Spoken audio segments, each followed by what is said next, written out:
Hello everyone, and welcome to Autopsy Simulator. I am super excited for this game because I have like a sort of weird fascination with taxidermy and autopsy.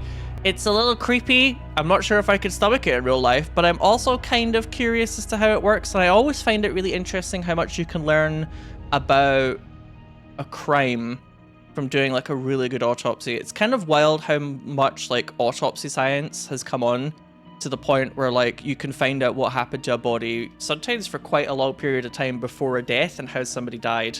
For the record, when I got a free key for this game from, was it Team 17 is the name of the company, the email started, "Congratulations, Sinow, you sick fuck." And I quite like that. Office of the Medical Examiner, Beatsville. Dr. Jack Hanman is speaking. How can I help you? Good evening, this is Kate Brooks. I'm not sure if you remember me. A few weeks ago, we talked about an article I'm working on.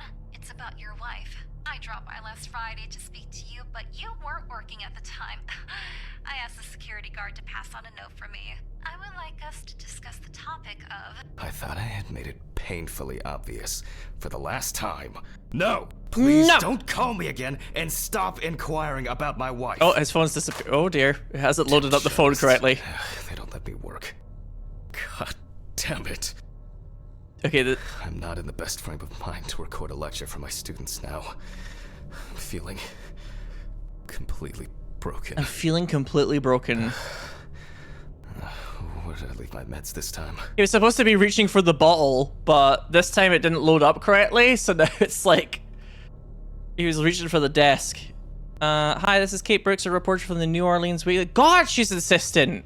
This is like when I tried to play what is that?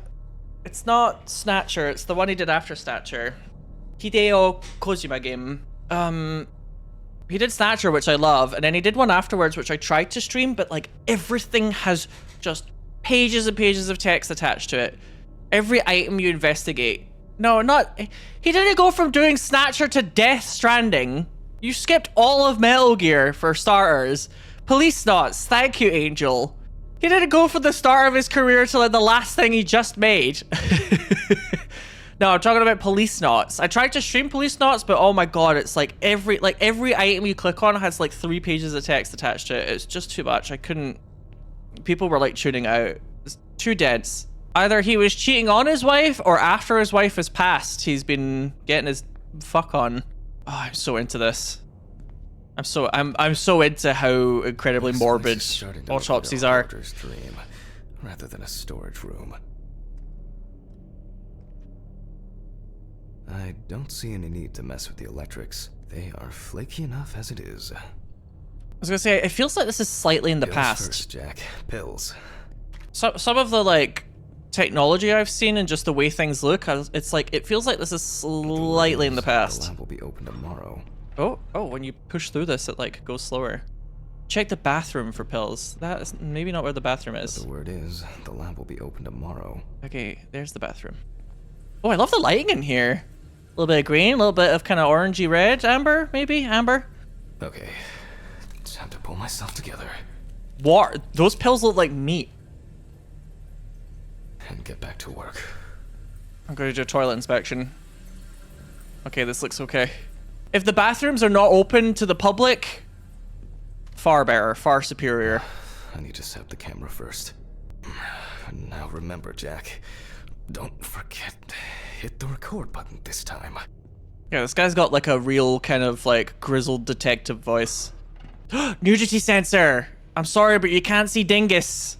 I have to say, the pixelation is pretty funny. Toby Chambers is this guy's name. November 20th, 1991. Time, 8:43 p.m. Recording for medical students from the University of Missouri. Hi, guys! This autopsy is conducted by Jack Hanman. It's Professor Hello, Jack everyone. here!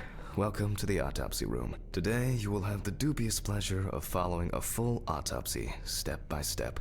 For those of you who have already performed your first autopsy, this will refresh your basic knowledge. In turn, for those whose knowledge is only theoretical, I just... Enjoy the view of the ball sack. After a meal. Yeah.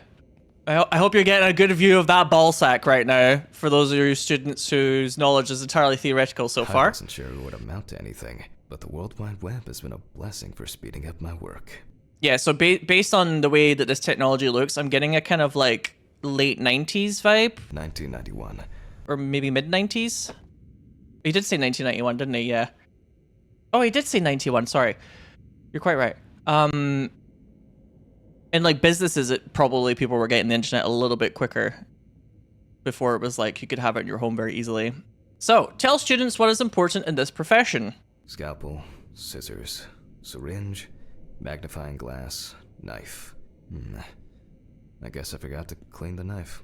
Oh God. Let's start. Always wear an apron, mask, and gloves. Goggles are a must when the job is splashy. And in case of sharp accidents, it's worth having disinfectants at hand. It's true that you won't get ptomaine poisoning straight away, but if your liver or kidney aren't doing well, you may end up with diarrhea.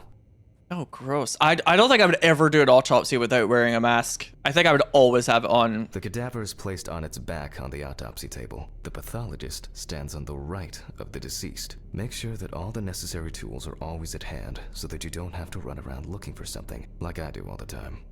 Is he recording or live streaming like an online course? Is he, by any chance, are you maybe like early 20s age? Now, onto the police folder. By any That will chance? contain all sorts of pertinent information as to who the deceased might be and what potentially happened to them. So, let's take a closer look, shall we? Are you asking if this man in 1991 on this VHS camcorder is doing an online course, live streaming right now? Who is he talking to, lol? He is talking to his students and he is recording it on the camcorder, which is a VHS that they will be able to watch later. This is a thing that we did in the 90s. He's not live streaming for an online course because that technology wasn't really around at that point. Oh my god, were some of you born in like 2005? Good lord, I feel very old right now. Let's start. In the process of revealing and securing forensic evidence, it is difficult not to interfere with the original condition of the deceased. Written and photographic documentation plays a vital role throughout the entire examination process. During your research, be patient, inquisitive, but above all, attentive to detail. Many entries are visible at first glance, but sometimes they can be cover for more interesting stories. 2002, but I feel 40. Yeah, a lot of people, some people say, a lot of people think that. I have met old souls. One of my friends in particular is 10 years younger than me, and I regularly refer to him as an old man. But I've also met people that are like, yeah, I feel like such an old person. And then when I talk to them for a while, I'm like, I don't think you're there yet, as much as you might believe. You're born in 1985. Wow, you were there when the texts were written. Concentrate, Sinow. Concentration, please. The deceased's name is Tobias Chambers, locally known as Old Toby. Homeless and unemployed for at least a couple of years. Okay, so he had food coupons. It says change page here. Oh, here we go. The deceased was found on the outskirts of a parking lot at a gas station, where he often begged and persistently offered drivers to wash their car windows. The body was noticed by a station employee during the morning shift. Initially, he thought that someone had thrown some boots and a coat in a nearby ditch. It took him a moment to recognize the pile of clothes as the body of a man. He worked most of his life at the local port dealing with unloaded cargo. He was fired for being drunk and starting fights. His son runs a hardware store on his own. His wife left him years ago. They both had no contact with the deceased. My initial guess would be like maybe a veteran, perhaps like a veteran who didn't adjust well to coming back from the war and fell into like homelessness. Signs of libation were found around the body. Empty bottles, traces of an inept attempt to start a fire, and a scattered makeshift blanket. It's worth remembering the context around the scene of a death. This allows you to better interpret any traces found on the body. I shouldn't start the procedure without gloves. Yeah, what's up, Twitch? Just remember, you gotta get your gloves on before you start your autopsy, right? Man, I'm really glad that you all managed to donate enough money so I could buy this camcorder for my live stream on Justin.tv. That's what Twitch was called before it was called Twitch, by the way, Justin.tv. Ew. God, they look so rubbery. Now it's our turn to take some pictures for our files. If I can just remember where I left the camera. It's in here somewhere. Oh, he's got like another camera for when he gets like right all up in it. There you are. As I mentioned at the beginning, before we begin the internal examination, we need to document the cadaver and the condition it arrived in. We begin with a full body photo. Try and stick to the top-down rule, but this is not always possible. Let's keep in mind it's all about the legibility, not the perfect frame. No, it needs to be art, darling. Art! Okay, top-down rule. Right here. And take a... Oh, well, I will legitimately will not let me take the photo. It actually won't let me take that photo. That's not good enough. Okay, what about this? Voila. Now we move on to the next step. Looking for traces. Take your time. Look at the corpse from different sides, from different angles, up close, and from a distance. You're looking for anything out of the ordinary. Okay, so find marks on the body to photograph. Obviously, there's like a massive thing on the head right here, yeah. That's something interesting. It will be necessary to check whether this injury was severe enough to cause damage to the brain. Oh, I'm so excited for this game. I'm so into this. I don't think you guys understand how much I'm like into this. Hardened hands, worn out by physical work, and frostbite? Because it's like a detective game essentially, but it's like somebody's body can have like a lot of clues as to what happened to them. Some wounds in the feet and signs of frostbite, probably because the subject's shoes were too small. Oh god, that's horrible. That's really sad. Having to wear too small shoes and getting frostbite? Oh god, this poor guy. Poorly healed wound. Looks old. I'll take a closer look later. In a moment, we will check which of our initial observations will be worthy of further consideration. But before we get to that, I need to write down some basic data. So a lot of you guys are asking, is this going to be like mortuary system? Is this just a detective game? Is this just demons? I'm going to blow all of your minds right now. We don't know. The game's just come out. We don't know. We're going to do something that sometimes we used to do before the internet was entirely widespread. We're going to play the game and we're just going to see what happens. It's fine. We're going to find out as a family together. That's the head! Yeah, thanks. Yeah, yeah. Thanks for that. Stomach, old wound. Hand. General photo. Personal information. The deceased was unclothed. Date. Okay. As you can see, I note everything down on previously prepared forms. Every pathologist must keep a detailed record of every step of the autopsy. This not only allows you to track the procedure, but also collates the results together, upon which you may back up your conclusions. So, enough of the boring prep. Let's begin by taking a closer look at the spots I photographed earlier. He was For this, 62? You're going to need a magnifying glass. Wow. My like mental framework for life expectancy is totally fucked up when my mother died. In my head now, it's like if anybody lives past 60, I'm like surprised. I mean, my mother comparatively died quite young, but my brain's just like, yeah, 60 is when you might die. So I already feel like I'm past the midway point of my life. It's quite morbid, but we are playing a rather morbid game, so welcome. Inspect the areas of concern with the magnifying glass. Hello. Hello. Areas of concern. I promise I'll stop doing this joke where I zoom in on his dick after, like, now, maybe. Cheap, easy humor. Welcome to twitch.tv/Sinowbeats, or Sinowbeats on YouTube if you're watching on YouTube. I can confirm the presence of ecchymosis on the deceased man's head. The appearance indicates the intravital nature of the wound. Add alcohol, which I can clearly smell, and this was an accident just waiting to happen.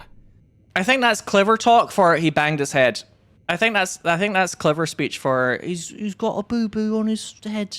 It looks like a burn mark. Burn mark? Painful, but it's not pertinent for this case. That looks like an incision to me. Did he like cauterize the wound himself? Like that one cutscene in that Lara Croft game, like Lara Croft 2013, where she like cauterizes her own wound? Here we can see frostbite on the fingertips. We can tell by the characteristic skin color. I thought he had top surgery. Here? Now I'm not trans, but what part of gender euphoria do you get here? Well, actually, if his nipples are down here, okay, maybe. It's quite low though. I thought top surgery was usually a little higher. Hey, whatever brings you gender euphoria, go for it, I say. Definitely a painful mix of frostbite, abrasions, and blisters. Old Toby had been wearing shoes too small for him for a very long time. That's if he wore any at all. That is so cruel. Having to wear shoes that are too small for you. So far, this poor man. A lot of superficial wounds. but only one serious injury to the head. Let's go back to our notes. Oh my gosh. The pixelation is going wild here. Oh, he's got like a shiny dick. It's like a Pokemon card. Highlight the previously found wounds on the mannequin. 4 spots. Mannequin? Where is it? Oh, clipboard mannequin, but it won't let me get on my clipboard. Sorry, did he put it down somewhere? Like, I'm trying to press the button to get your clipboard up, but it won't let me do it. Oh, here we go. If I press shift on the body. Okay, here we go. And make notes for each one. So... It's kind of weird to call this a mannequin. I call it a diagram, but alright. Even though this type of wound didn't contribute to the deceased's death, we're still required to record it. Right, so it's an old, poorly healed wound, burn or other injury. Okay, I got it. If Toby's body was cold for a prolonged period, the frostbite could have resulted from the body's defense reaction. We're not in frost season yet, but high humidity, wind, and the inability to warm up can also be causes of frostbite. I mean, if you're homeless, you could get frostbite like anytime. The head wound. I feel. Definitely an important clue. This is something we'll investigate first. As you can see, we don't have much to go on. Let's write down what preliminary causes of death we can think of. This is of no interest to us. The nights have been particularly nasty lately. We will check if there are any signs of freezing internally. Considering the conditions in which he slept, his body may have become hypothermic. Yeah, there's like 2 frostbite-related wounds here. Various types of accidents are a common cause of death among the homeless and the elderly. Perhaps old Toby slipped and accidentally hit his head. Since the deceased clearly smelled of alcohol, I'll add alcohol poisoning to our list. We still have one thing left from the basics. Rigor mortis. Rigor mortis examination. Oh, this could get weird. We take our deceased by the hand. Gradually we raise it. Ah, this is so cool. Gnarly but cool. Oh. So he's quite juicy. He's not very stiff. Now let it go. As you can see, the hand falls loose. What's the conclusion? Death must have occurred more than 72 hours ago. The police information appears correct. Oh. Does that mean... Yeah, so that must mean rigor mortis is like a short time after the death, right?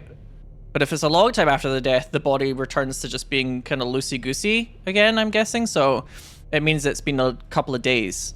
Because rigor mortis is more of a short... Yeah, that's right, okay. Head trauma seems the most promising, so we'll start there. For this, I need an oscillating saw. An oscillating saw? Oh my god. Okay, this is gonna get fucking crazy, I think. Scalpel. The cut is made from ear to ear. Hey, Sinow, how's it going? It's going great! You've just tuned in for the best part! Welcome to the stream, Nard Dog! I hope you're enjoying it! After which, we remove Welcome, the skin readers! and the top of the skull. Begin a thorough brain analysis by examining the organ. How do we examine it? Just like touch it? After the basic examination, we can see that the brain's cerebral gyri in both hemispheres are symmetric. The brain looks good. I was gonna say, Let's this take a cross section. is like a quality brain. Oh, it's jiggly. Oh my god. She's thick. She's kind of thick. So jiggly. I have also heard that usually the brain is actually done last. I don't know where I heard that from though. Examine organs without removing them. However, for me, it's much more convenient to examine them on a board, which we'll do now. They're heavier than you think. Well, I mean, obviously with my massive fucking giga brain, yes, I would have a pretty heavy brain. He's super quiet, but I'm worried he'll yell again. That's basically a review of my streams. Holding a long, narrow blade knife in the dominant hand, we slowly cut the cranial nerves on both sides, all the time pulling the brain towards us. Oh, it's like a, what should we call it? You know, one of those things where you're not supposed to touch the sides?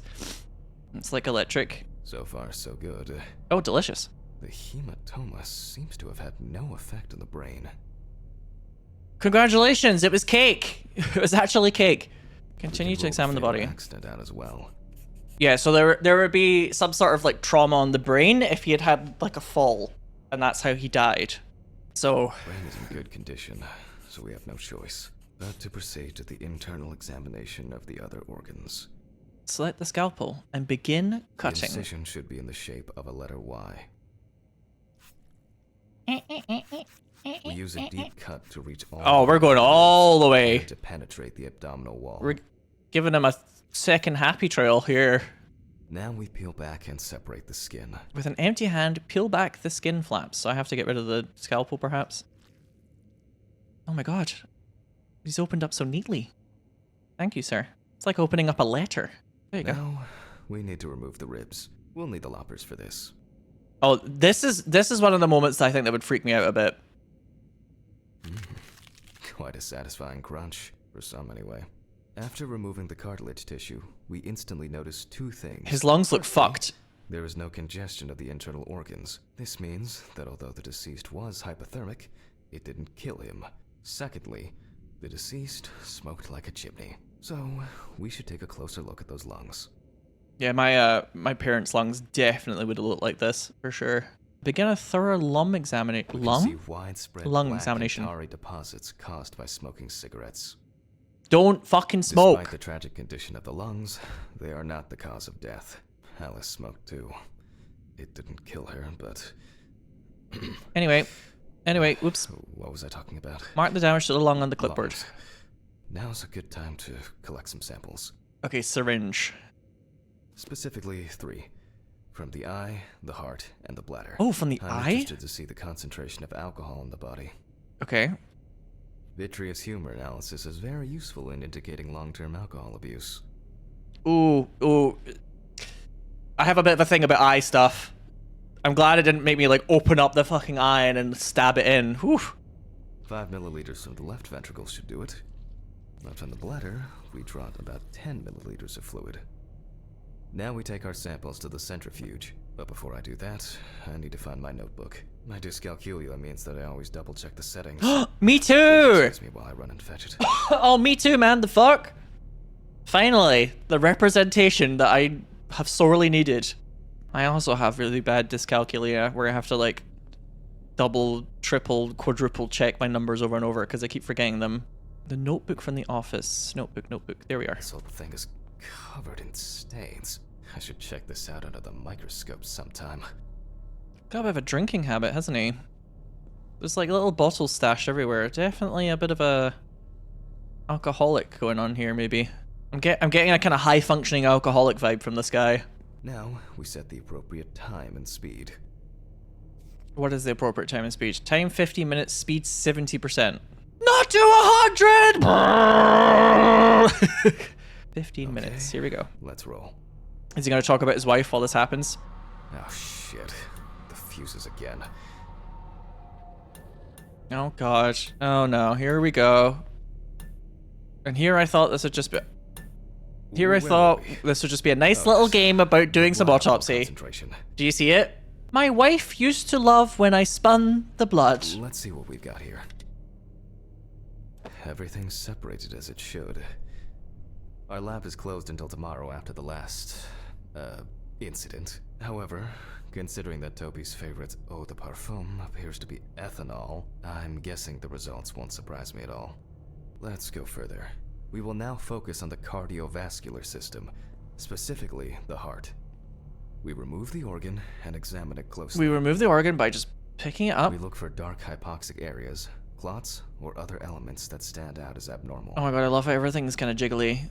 Everything's got dead or alive jiggle physics. At first glance, the heart looks fine. I was gonna say, it looks alright. The pulmonary trunk and aorta seem to be in good condition. There are no pathological changes that would have contributed to Toby's death. So then, how did this guy die? Now let's take a closer look at the stomach. Size is normal, healthy, and as expected,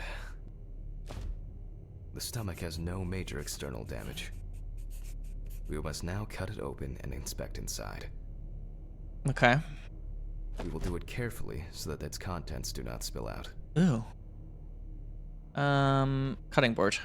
We open the stomach along the greater curvature, from the heart to the pyloric end. This is kind of a cool interpretation of cutting. I already feel like there's something left inside. Wait, this was the knife that he hadn't cleaned the blood off of from previously. And he's just cutting into this guy with it? For fuck's sake. Okay, large amount of gas, small amounts of yellow, grayish food content, resembling some kind of meat. Either our deceased hadn't eaten in days, or the bulk of his stomach had already found a way out. Looks like I'll have to find the missing contents. Oh no. Oh no. There are two ways here. One is obvious, and the other is... It couldn't have been suffocation, could it? I was gonna say vomiting. I'll add this to the list and move on to the deceased's neck. Asphyxiation. Okay, asphyxiation will definitely leave behind some pretty telltale signs, so if it is, that'll be quite easy. Yeah, here's the trachea. At first glance, the trachea looks normal. The trachea is such a weird little bit of your body. This weird Eiffel Tower looking ass part of your body. So bizarre. Same result as with the stomach. The external inspection doesn't tell us anything. This time we'll cut on a tray. He might have like choked on his own While cutting vomit. such a small organ as the trachea, we must make a precise incision. To be able to cut with the very tip of the blade, we must hold the scalpel as we would a pen. While you were out partying, I was studying the scalpel. And after careful examination and deduction, we've got it. A clogged trachea. It's time to summarize the whole thing. Yep, there we go. That's how he died, right?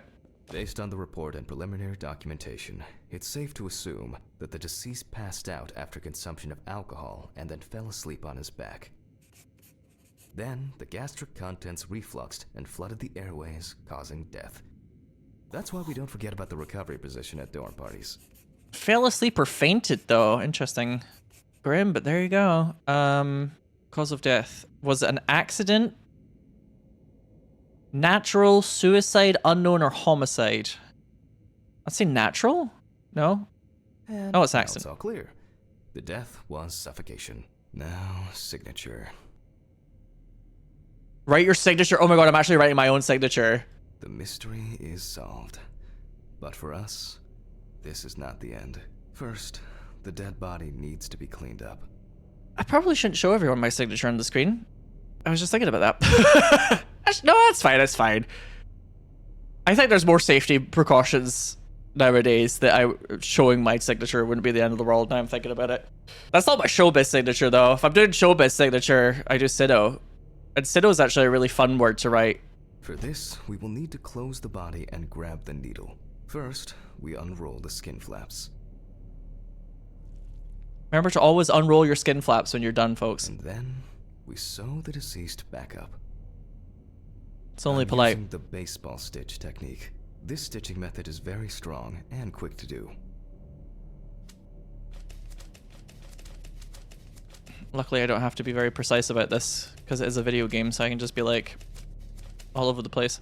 Now we say goodbye to the deceased and put them safely in the fridge, ready for the next stage of their journey. Goodbye. Goodbye. God, I'm tired. I'll drop these samples off at the lab on the way to the bar. It's already thinking about going to the bar. Ah, yes. The alcoholism is really jumping out.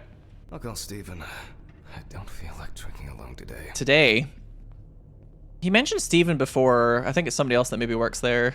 Oh. Oh, here we go. Ah, yeah, because you didn't just see a guy who also died of drinking.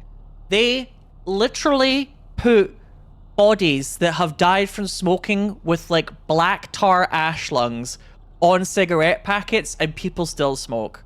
Seeing one person who's died from alcohol abuse is not going to stop an alcoholic. They legitimately show the most disgusting things in cigarette packets and people still buy them by the bucket load.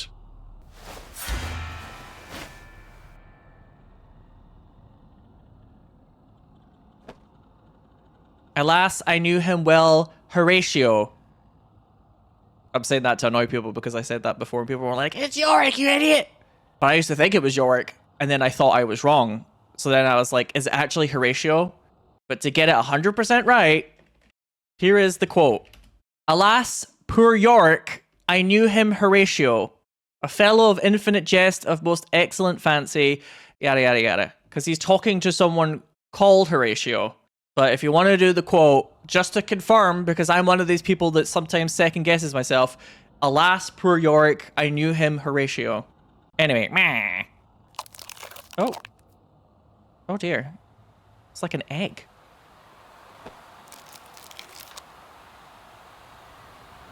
Ah! Ah!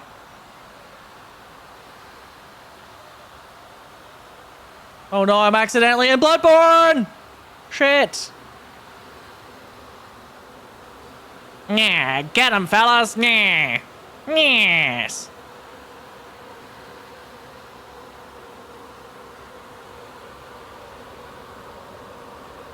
I've never participated in a mosh pit at a gig, but I imagine it's something like this. I imagine that's kind of like a somewhat accurate interpretation of what being in the mosh pit's like. Shakespeare was a nightmare to... Forgive me. Oh, we'll get to that in a minute. Forgive me!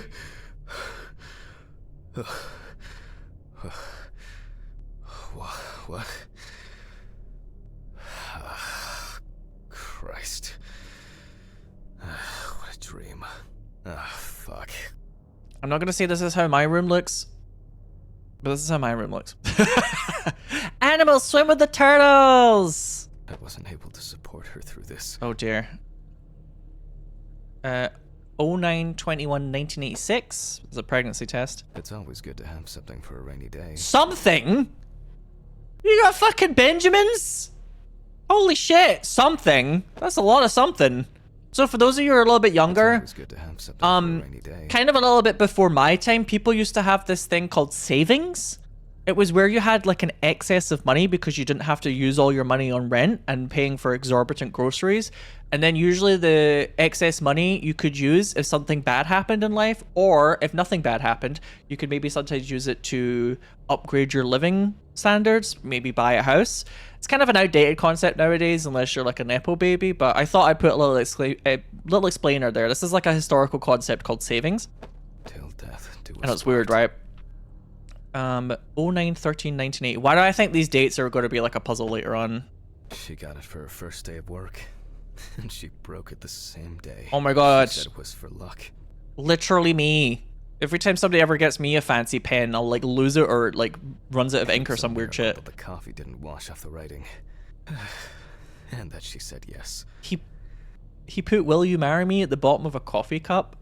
That's a terrible idea. Also, was she drinking from that? Depending on what type of marker you're using, wouldn't that be kind of mildly toxic? I don't know about that one. Maybe that's how she died. Oh my god, can you imagine? So I've heard on good authority that like every 80s family had one of these. One of these clocks. Doesn't have to get up to work. Or what clocks? You know what I mean. Apparently this is like like everybody had one of these. How did you get your hand in there properly to write? You know, unless you like scrunch the cup down, wrote it, and then tried to pop it back out again, which would make the cup look weird. I'm actually going to give you that one, Crab. I'm going to give it to you. What I was going for in my head was he wrote it and then the coffee was poured. But you're right. It would be a little tricky to write that. Oh, and for the record, although my room is a little messy, I don't have floor spaghetti. I don't have floor spaghetti where I get out of bed and I put a foot inside spaghetti. Oh, that Eiffel Tower looks like a trachea to me now. Examine at least 5 Alice-related items. I wonder if there's like different endings for this game for like... I've always loved the Silent Hill 2 thing where your ending is influenced by like what you examine or look at during the game a lot. An indispensable element of every office. I should really try and read a few of these. Old Woman Never Dies. Mountain. A book just called Novels. Clay's Anatomy. Ayo. Oh, look, there's Hamlet. Romeo and Juliet. Macbeth. And then microwave recipes for couples. They certainly have more will to live than I do. Oh, come... Alright, okay, I think we get it. Jesus. Laying it on a bit thick there, don't you think? Oh, these plants are alive, unlike me. The remnants of last night's binge with Steven. I'm not sure if it's still edible. So I'm guessing Steven's kind of like a support for this guy while he's going through the... While they're both grieving, essentially. Because Steven is the deceased's brother. And this is the deceased's husband, so... Okay, anyway, take your pills. Pills here. A pill a day keeps the defective Jack away. What? Why do you grab them? With my hangover. He grabs them like he's actually in Left 4 Dead. Get a wriggle on. Answer the phone. The fucking phone. Okay. I know I'm late. I'll be there soon. It's not like the dead are impatient. Jack, no. Alice? Who is this? It's Charlotte Graves. Oh God, I'm sorry. Oh, I God. didn't recognize you. I thought The I dead thought wife. It was work calling. It's okay. I hate it when work calls me at home, too. How is everything? We haven't talked since... you know. Well, there are good days, and there are bad days. What can I say? At least I can hide away at work. Well, you always were the most comfortable in the dissecting room. Listen, I have an unusual request. Okay, how can I help? It's nothing serious. I just wanted to ask. Do you have any pictures of Alice? Maybe one where the two of us are together?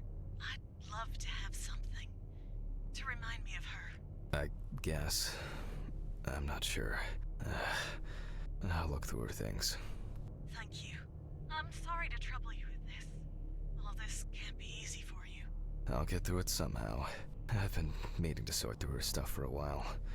Have you asked Stephen if he has anything? Yes, I spoke with him this morning. He said he gave everything to their mother and that I should ask you. I see. Jack, I know you're trying. That you cope somehow. Stephen's there for you. Although, well, we all know how he can be. But, I mean, if you wanted to reminisce about Alice, talk. I really should go now. I overslept, I'm late for work, and I still have some errands to run on the way. Oh. Okay, sure. Sorry to keep you. I'll look for something and send it over. Thanks for the call, and bye. Oh, do you have my address? Not on hand. You'd best remind me again. 292 Browning Lane, apartment 432, Johnson. Charlotte, no, you've just doxed yourself. No! Got it. Thanks. Thank you. It would mean a lot to me. Just miss her so much. Yeah, me too.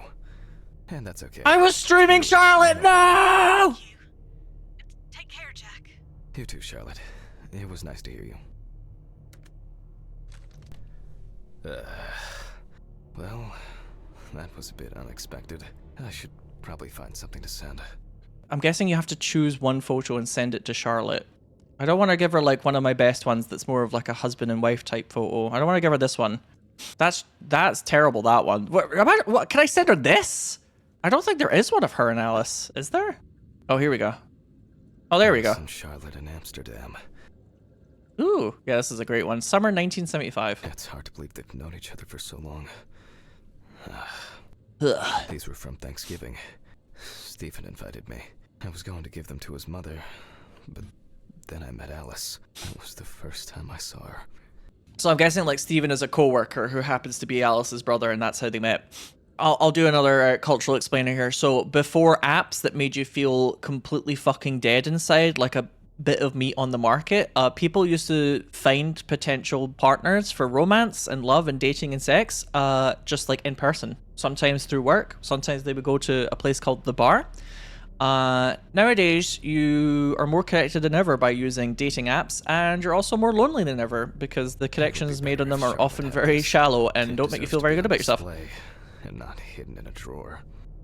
Yeah, you would go in person and you would talk to someone and you would get to know them. I know, it's fucking mental, right? Okay, time to go to work. I'm seriously late. Should I take the stairs? I'm gonna try taking the stairs, actually. Imagine I got an achievement for being healthy here. What the fuck is this? Oh, that thing. I love that. It's that thing. Oh, damn, somebody's got kids down here. Listen, I don't mind seeing kids express their creativity, but that's gonna be a bit of a pain in the ass to clean off again. I'm like struggling to click on these for some reason. Hello? Okay, I don't know, why can I even look in that? It's really random.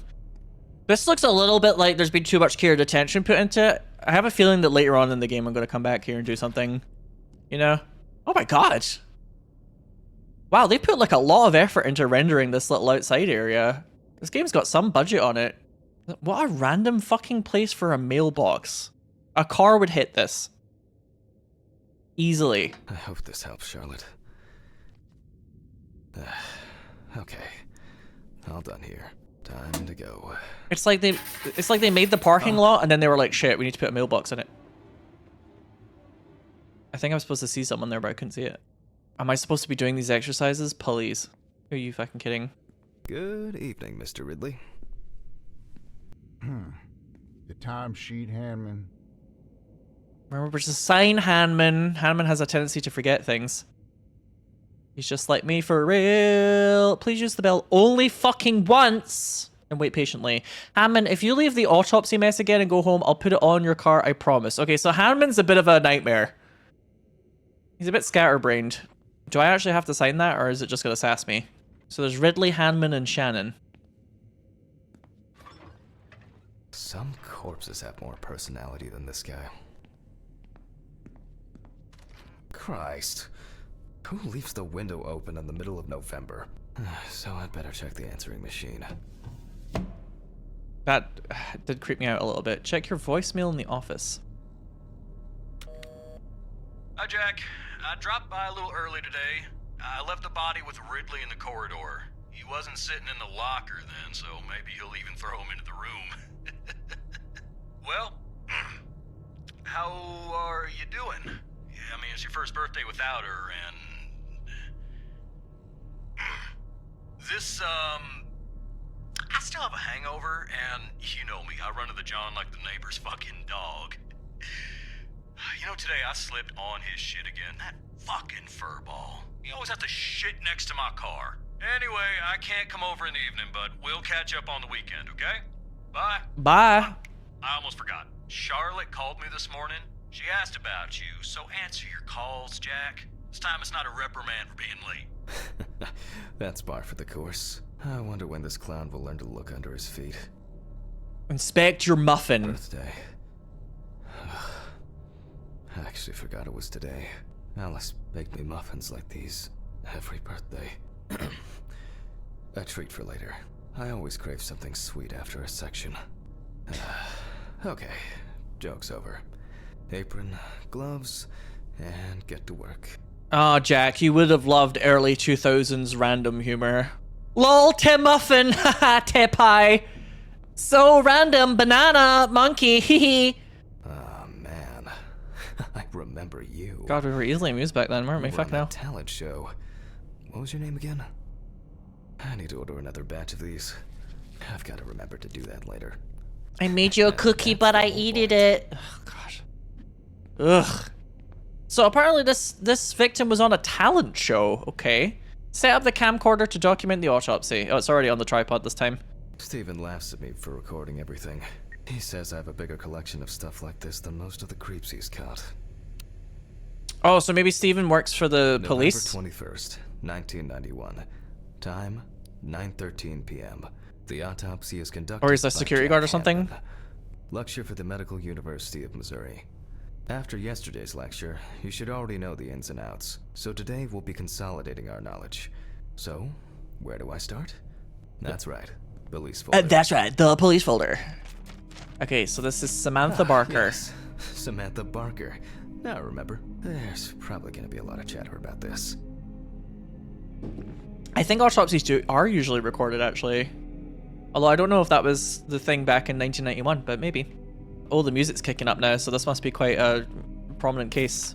Found in her own apartment by police patrol. Officers were called by a concerned friend of the deceased, who had been unable to contact Barker for several days. During the interrogation, a friend of the deceased admitted that Samantha never got to grips with the sudden fame that came after winning such a high-profile talent show. Fame makes a man. The deceased was found in her own apartment, in a semi-recumbent position on an armchair. Large quantities of alcohol and empty packets of sleeping pills were also found in the apartment. After her first album became a commercial success, she was hit with a creative drought. She suffered panic attacks and severe sleep problems. Drugs and medication came into play. When questioned, friends admitted that Samantha's last days before losing contact seemed extremely happy and relaxed. She also quit drinking alcohol and mentioned something about rehab. The friend also admits that there was no indication of an impending tragedy.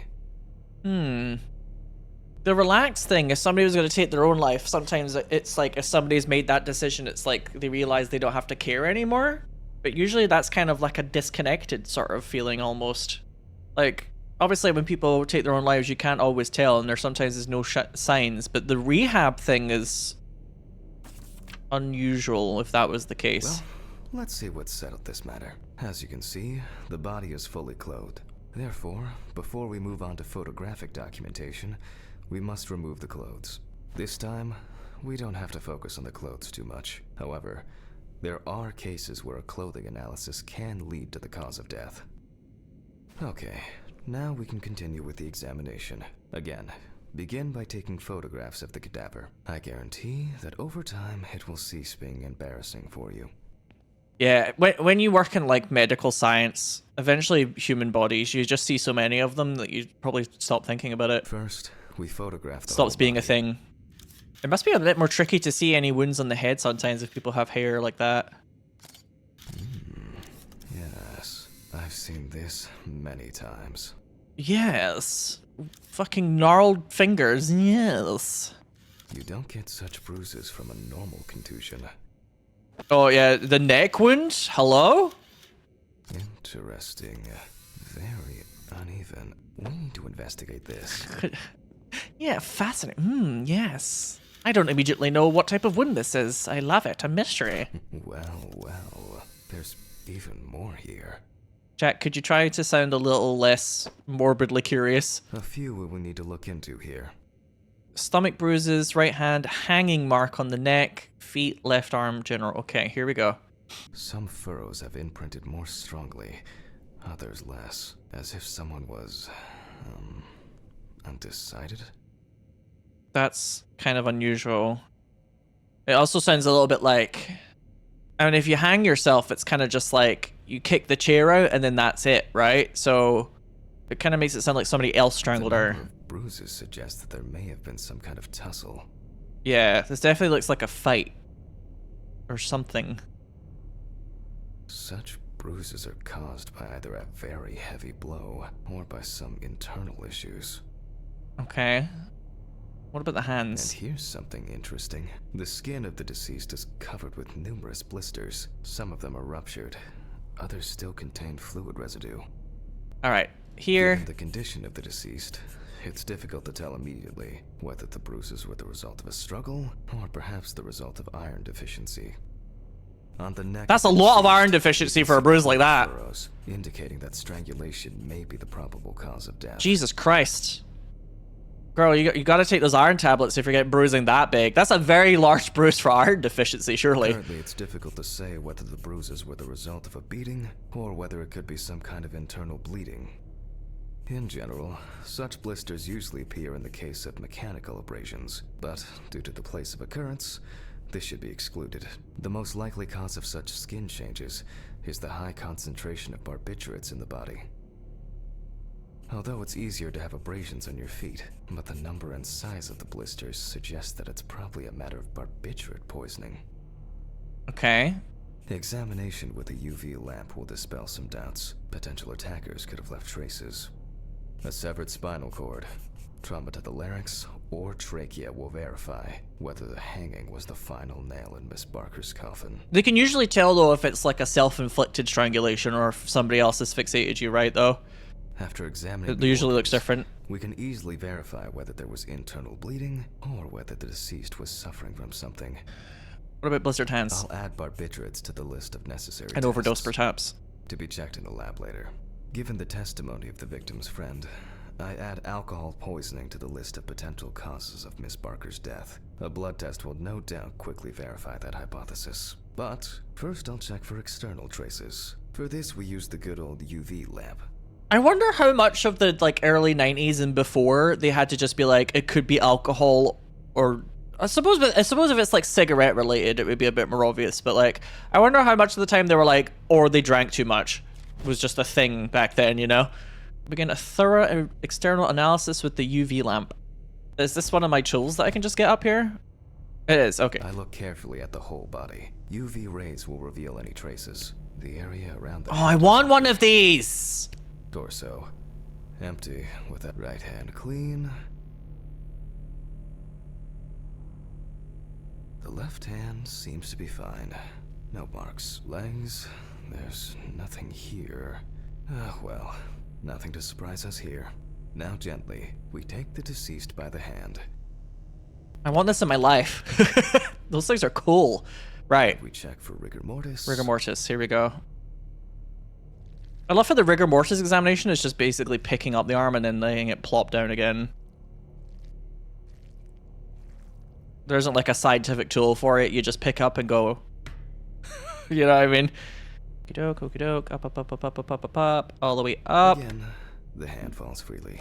After yesterday, you should know what this means. Since we don't have a definitive lead, we will examine all the key organs one by one. So, I'm starting the internal inspection. It is very like the fish catching game in Stardew. Rather grim comparison, but there you go. Rather grim comparison makes it sound like Stardew is the grim game in this situation. Oh, you know, that fucked up game Stardew Valley. That twisted fucking... for twisted little piggies. Sick fuck game, Stardew Valley. Compared with yesterday's body, the deceased has only trace amounts of adipose tissue. Ew! Ew! Gross! Now for the ribs. Gross! What do we have here? Or rather, what don't we have? There is certainly no sign of internal bleeding. Sometimes regarding bruising, it doesn't take much. My wife was constantly banging into furniture, walking into door frames. That's a wonder she never broke anything. Before I disembowel the deceased, I will take samples for toxicological tests to determine the alcohol content in the body. I just need my syringe.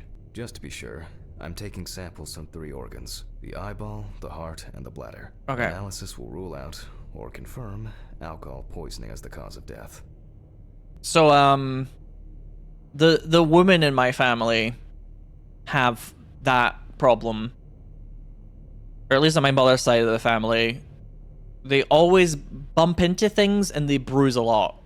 My sister, my mother, my grandmother, just constantly bumping into stuff and getting these massive bruises. All done. I'll transfer these to the centrifuge. Hi Kyle, how's it going? What was it? 15, 70, 10, 75? My old but trusted centrifuge. Ideal for all the fluid tests I need to perform during an autopsy. I'm sorry. One day I won't need my note. I'm sorry, but as somebody who has quite bad dyscalculia, I'm actually kind of living for the fact that he has to check every time, even though he does this every day. I'm actually kind of living for that representation, surprisingly, of all things. You're the first person to make the joke that it's like Operation, by the way, Kyle. Operation's a board game. Maybe everybody nowadays is too busy being like, it's like Mortuary Assistant. 70% time 15. This would totally be me if I was in this situation. I would have to check every time. Is that 15? Yeah. I'm starting the centrifuge. Let's see what results come out. The laboratory is already open, so... Uh-oh. Here we go. Fucking hell! Fucking A! Ridley! Mr. Ridley!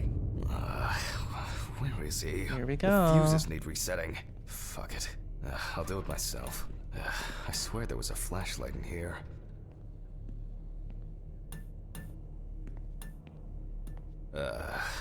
Whatever.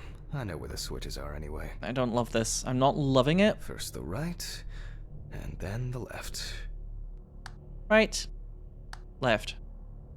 And voila. Am I going to turn around and somebody's going to be there? Oh. No. Also, what a weird fucking place for a light bulb. What? Huh? Huh? Oh, I think I was supposed to look at something there, but I didn't know where. I was supposed to get scared by something, but I'm like too confused. Oh, the social room. Hang on, I want to check out the social room a bit. Herb. I think something's in the bathroom because that running water is unusual. Oh, hell yeah. Eat everybody's pizza and then become the one person in the office that everyone hates. I'm on it. What the? Oh, for fuck's sake. Can't I work in peace?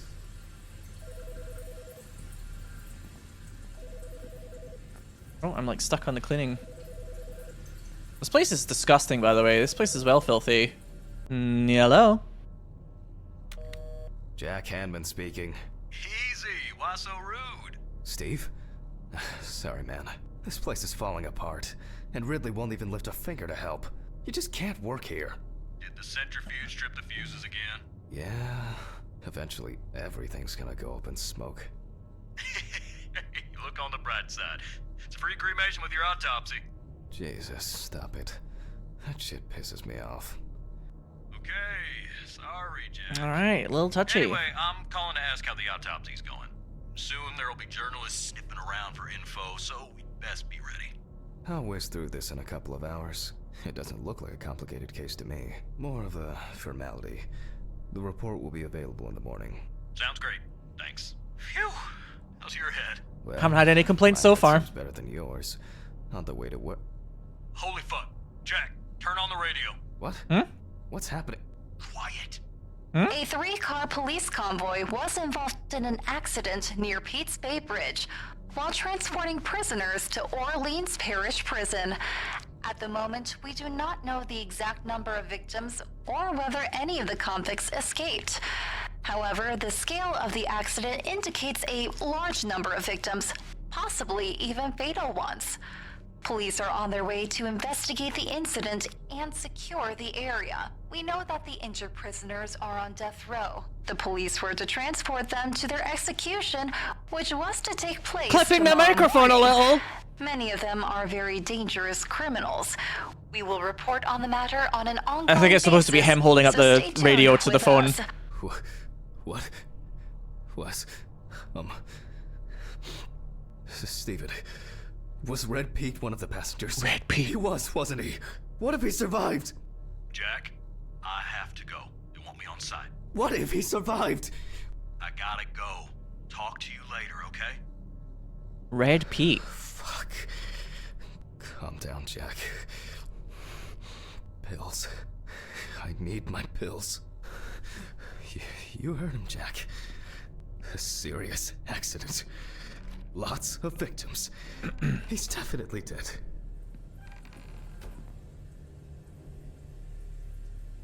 Oh, he's like freaking out. Yes. Nothing's going to happen. Christ. I've got to get back to work. So either Red Pete was the one that murdered the wife, or they've done something that they both feel guilty about involving this person, Red Pete. Oh, shit. What?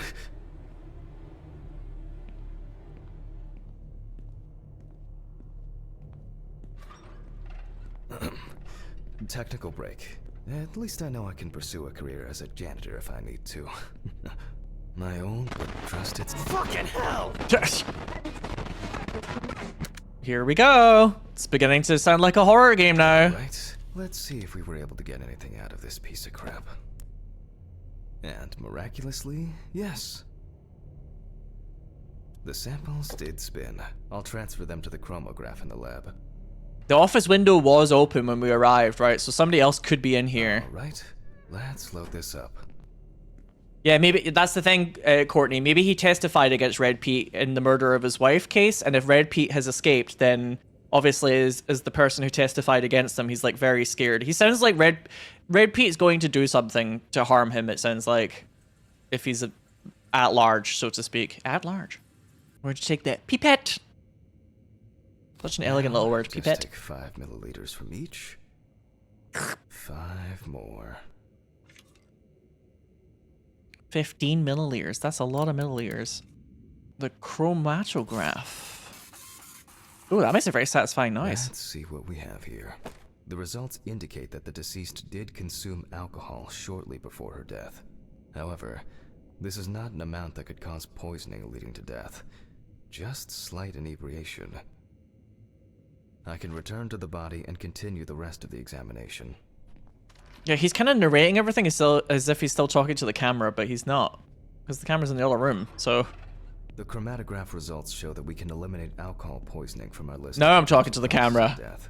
However, remember that alcohol can affect the functioning of the entire body.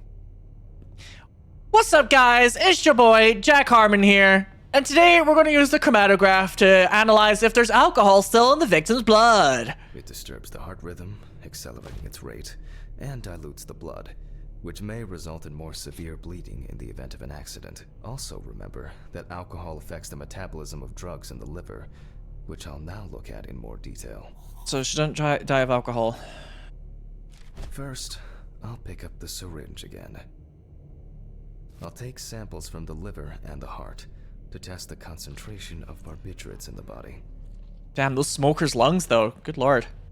That's enough. Yeah, we're doing a body unboxing today. I'd best not try my luck with the centrifuge right now. Now I removed the liver. Oh, we're just gonna take the liver out? Okay, here we go. It looks, livery? No lesions.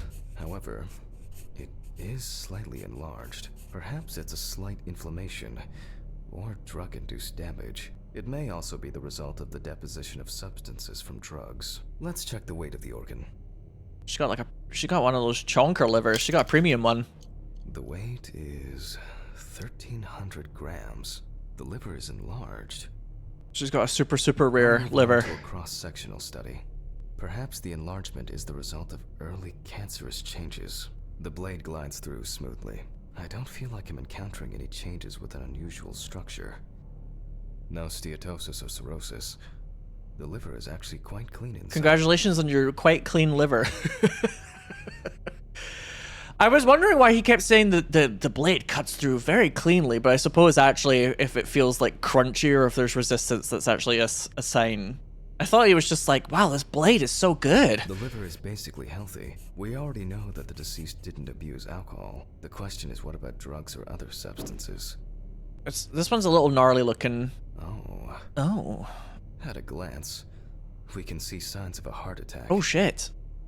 The deceased is definitely too young to have a heart attack due to natural causes. Not necessarily true. Enlarged, not from alcohol poisoning, and the heart looks like it has collapsed. So, I guess we need to go to the centrifuge and check for these barbiturates. There is that, like, sudden death syndrome or something like that. Like, sometimes young people do just get randomly, like, heart attacks, but it is very, very rare, of course. The last time I saw this kind of poisoning was a few years ago. I better check the data in my notebook. He was a middle-aged guy. He took his medication and forgot about it. So, he took another pill. He forgot again and took another one. And another one. Jesus The Christ. last one. That's why it's better to have amnesic drugs in boxes labeled with the days of the week. This sort of thing rarely happens anymore. Doctors tend to prescribe benzodiazepines. They are safer, but still shouldn't be combined with alcohol. The time hasn't been set up. Oh, hello? Where's my hand? There it is. What? Does it have to be am I setting it wrong? 15 minutes, 70% speech. That's what I've done. Oh, so this is for barbiturates. Hang on. It says the presence of barbiturates. Yeah, I am setting it wrong. Hang on, because this is alcohol, right? Here we go. Pages. 10 minutes, 75%. Okay, that's what I'm doing wrong. Got it. That's kind of funny that you have to set it differently to get different chemicals to rise or fall. Again. Let me guess. The lights are going to go out. Something creepy is going to happen. Looks like our luck is in. Oh no, I guess not. Okay, 2 samples this time. 6 milliliters each. 2 samples this time. Bwamp, bwamp. 2 samples this time. Bwamp, bwamp. Listen, if you work in a morgue by yourself all the time, you have to make your own fun, okay, chat? Well, let's see how much of it we find. I love that noise. Nothing surprising. Significant amounts of phenobarbital metabolites of hepatic origin. Looks like I'll have to check the contents of the deceased's stomach. Oh, or I could hit myself with the door. Can we turn on the radio? God, it's like deader than a morgue in here. Can we not get some tunes on? The tests showed that the collected blood contained enough barbiturates to cause cardiopulmonary collapse. The question now is whether it was an accident or a deliberate act. I'm proceeding to examine the stomach. Before extraction, I ligate the entire organ to prevent its contents from spilling out. Ooh, ligate. Okay. That's a very specific I'm now word. cutting out the organ, which will move to the board for dissection. She looks like she has the world's most, like, innocent, untouched stomach. This is a stomach that has not committed any sin. This, like, flesh swan that we're looking at here. Oh, oh. He's driving drunk here a little. There we go. This time, Uh-oh. you see remnants of undigested food and a dense mass of pills. You don't take this many drugs by accident. That's a lot of Like the drugs. With normal, no obvious pathological changes. Undigested drugs found in the stomach of the deceased. The direct cause of death was probably an overdose. I'll check the rest of the organs, and then the nervous system. We'll see how significant the marks on the neck are for the whole case. Lungs are normal, no lesions. The victim was probably a smoker, Probably? but was unlikely to be in any serious danger. Probably? The deceased's trachea is normal. Complete patency. No food or fluid. I'm guessing it's kind of like speeding up these bits. The deceased's intestine For me. is normal. No clear pathological changes. Abdominal cavity checked off. We can check the brain. Now we're doing the brain. I make a There we cut go. to open the lid of the victim's skull and remove the brain. God, does it have to make that sound? That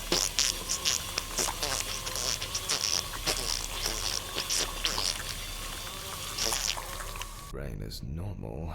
No obvious That's a healthy lesions. brain. All right. I need to dissect it on a board. Do you think that feels good? I think that would fix me. Regulus, to be honest with you. I think if somebody did that to my head, it would fix me. Using a knife, I carefully cut through the brain tissue. I peek inside a bit, and... I don't think there's anything worth noting. Peek inside a bit? Is that the best term you could come up with? As expected, the deceased's brain is in excellent Surprise! condition. It's No cake! discoloration or changes due to hypoxia. There is still the matter of the marks on the neck. They look superficial, but who knows? Maybe the spinal cord has been severed. I need goggles and a saber saw. I think the goggles were in the desk drawer. Oh, they're out there. Uh-oh. Alice.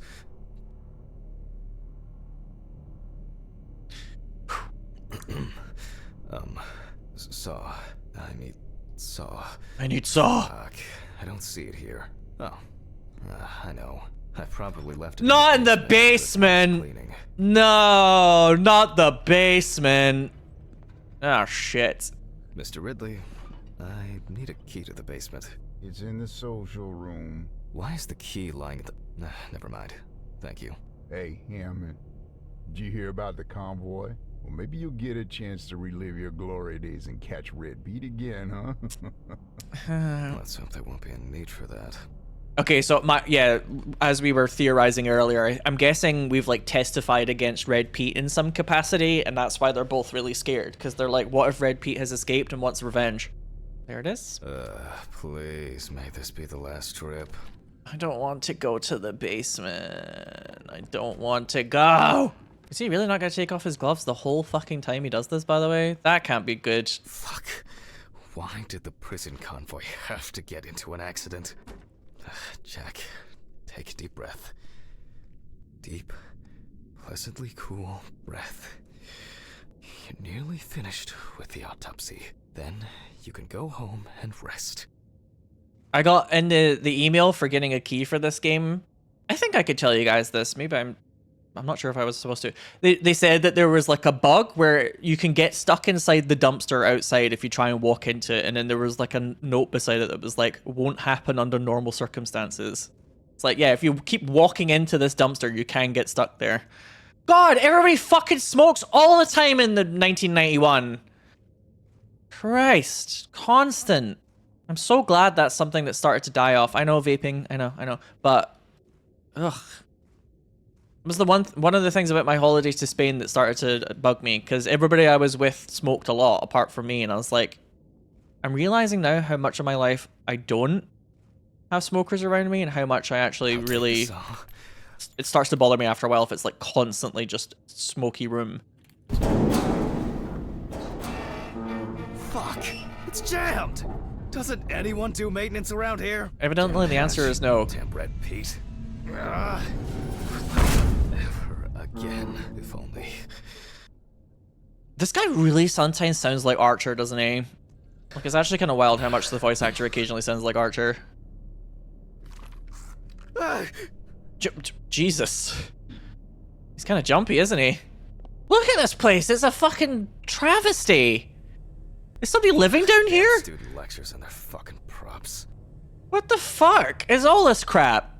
Like, you would expect this as like somebody's like basement in their house. Red Pete lives here. Yeah, probably. And like clockwork, he's already sleeping. Oh, he's snoozing. I mean, he's a security guard for like a fucking medical examiner place. I'd be snoozing too. I'm sure being a security guard for that kind of place at night, not a lot happens. But Sorry then the for one short time in a million where introduction. something does I happen. hope you all took the opportunity to grab some coffee. And now that I have everything I need, I'll move on to revealing the spinal cord.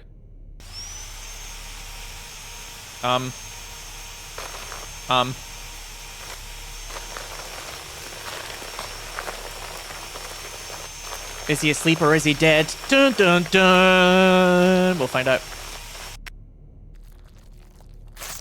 Jesus Christ. They really put a lot of effort into this cutscene, huh?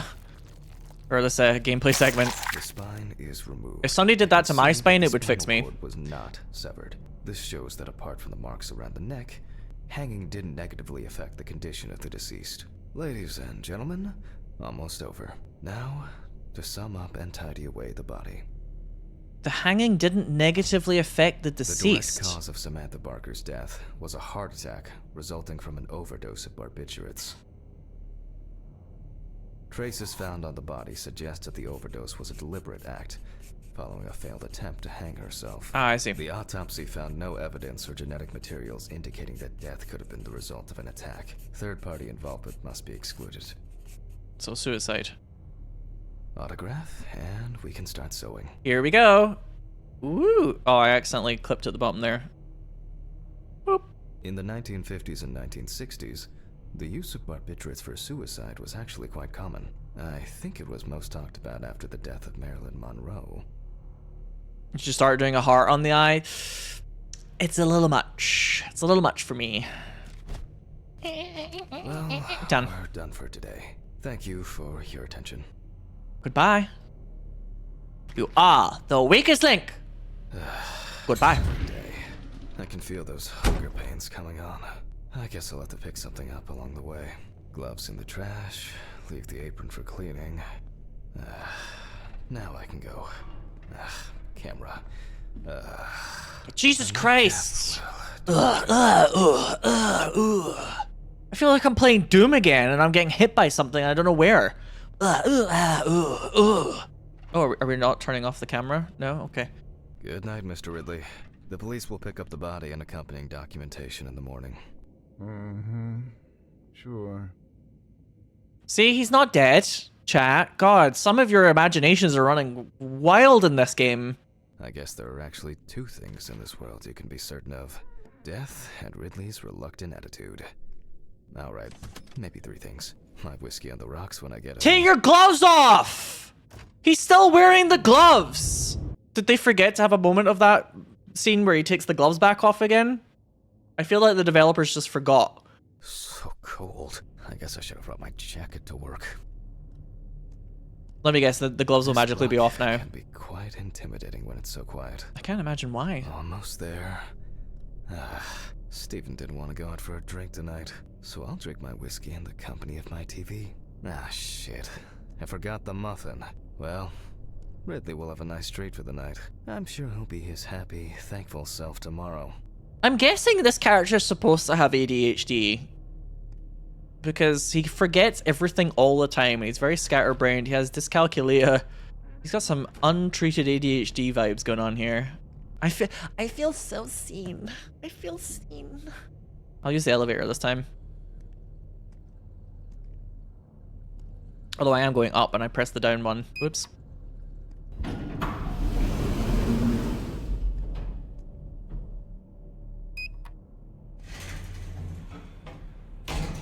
The graffiti in here is a little tame. Graffiti is not a vandalism. Vandalism, no. I like that. I like that. All right. Who drew this? Fucking Detective Gumshoe? What? Uh-oh. What? What? Uh-oh. What the fuck? But I locked it. Oh I'm sure of it. no. Red Pete. Red Pete. Red Pete! Who the fuck did this? I don't have anything valuable. I don't have anything valuable, he immediately Money. says. They must have stolen the money. Yeah, you had like $1,000 odd. Oh god. Oh god. God, he's so like mouthy. What am I supposed to do now? Breathes nervously, swallows heavily. Oh god. Fuck! The money's gone. Great. That's all I need. Breathes nervously. What if it was Red Pete? What if it was Red Pete? The floor spaghetti is fine though, don't worry, chap. Where?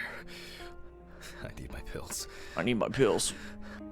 I can't get my thoughts together. Oh, they didn't take the pills at least.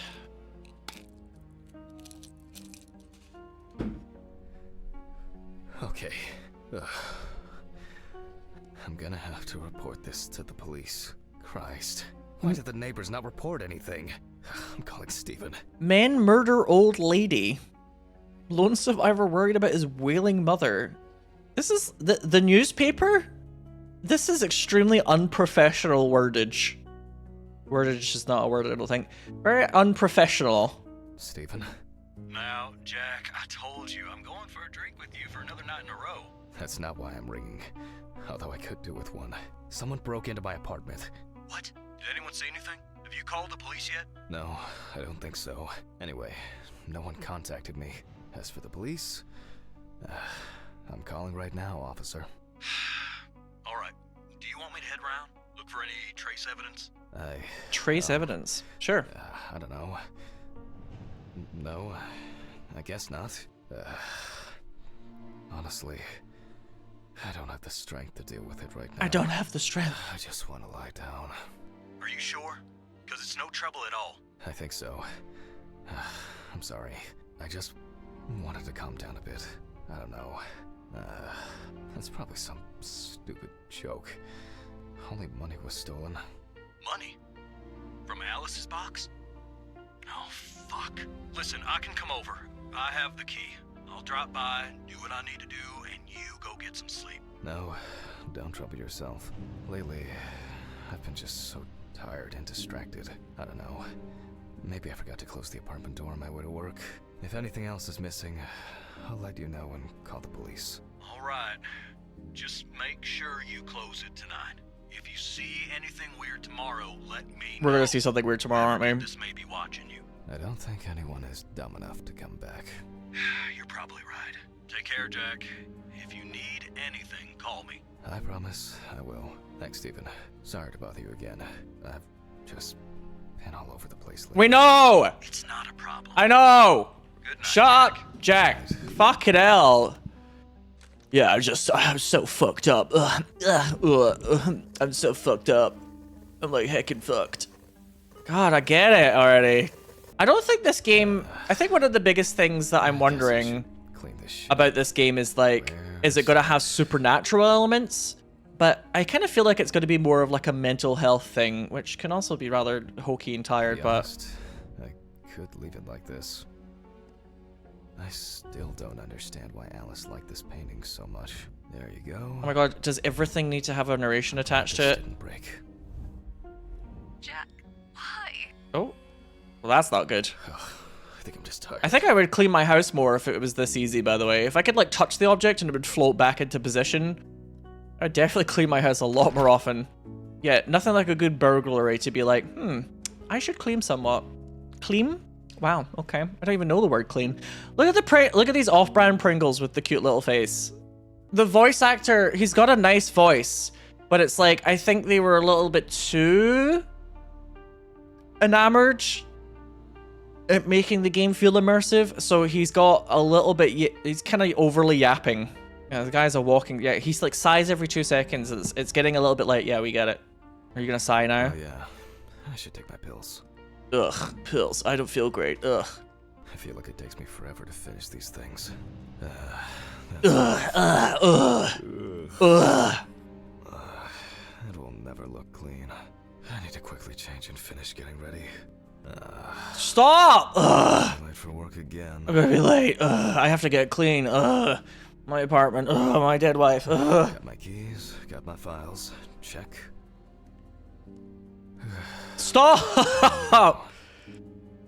Yeah, it's like in fucking, I said this earlier, it's like when I tried to play Police Knots and everything that you examine in that game has like 5 paragraphs of text. It's too much. Shut up. Stop sighing! Saw anything suspicious? Ugh. Yeah, seriously, Oron. He's yawning and sighing. It's just mouth noises. Ridley, fix the coffee machine. Wait for it. Wait for it. He's gonna sigh. He's gonna sigh. 3, 2, 1. Oh, not yet.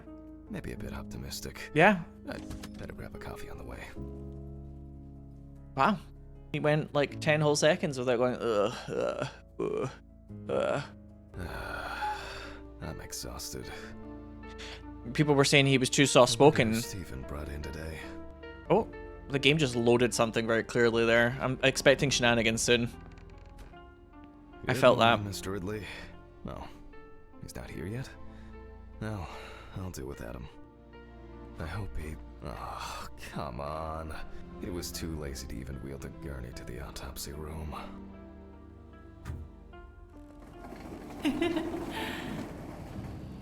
Oh, I don't like that. I feel like the game's been going on long enough now that I'm expecting this shift at work to be a lot scarier. I like how Pompo said in chat, the main character has sighed 6 times, and as you wrote that, he sighed again, so now it's 7. Ugh. Autopsy dated November 22nd, 1991. 7:32 p.m. Led by Dr. Jack Hanman. I begin by verifying the identity of the Jane Doe. It's most likely Harper Lloyd, age 35. Found in a well-owned house by her neighbors, Leonard and Dorothy Chelsea. Lloyd? Reported missing for a week. Lloyd? For those of you who don't know, that's my name, IRL. When I'm not Sinow, I am Lloyd. I don't often hear my name because Lloyd is not a very common name, and if it is a name, a lot of the time it's a surname. It's quite uncommon as a forename, which is one of the reasons why I quite like it, actually. It's not so uncommon that people are like, what the fuck? You know what I mean? I'm not called like Apple, where you're like, you're called Apple? Do you know what I mean? But it's just unusual enough that I'm like, yeah, there's something a little special about it. And I like the double L is a little unusual as well. It's like a Welsh thing, right? So I like my name. I think my parents made a good choice. And I have like a kind of Welsh side to my family. Like my grandfather on my father's side was Welsh. Firefighters found the body after the Chelsea family began complaining that their tap water tasted strange. Oh god, that would be awful. Had begun to smell and turn a dark color. I love how bipolar disorder is written here. Like, oh, that's it. Everything about this has to be because of the bipolar. It is also known that the deceased was diagnosed with affective bipolar disorder. Harper was placed on drug therapy, which she dropped out of fairly regularly.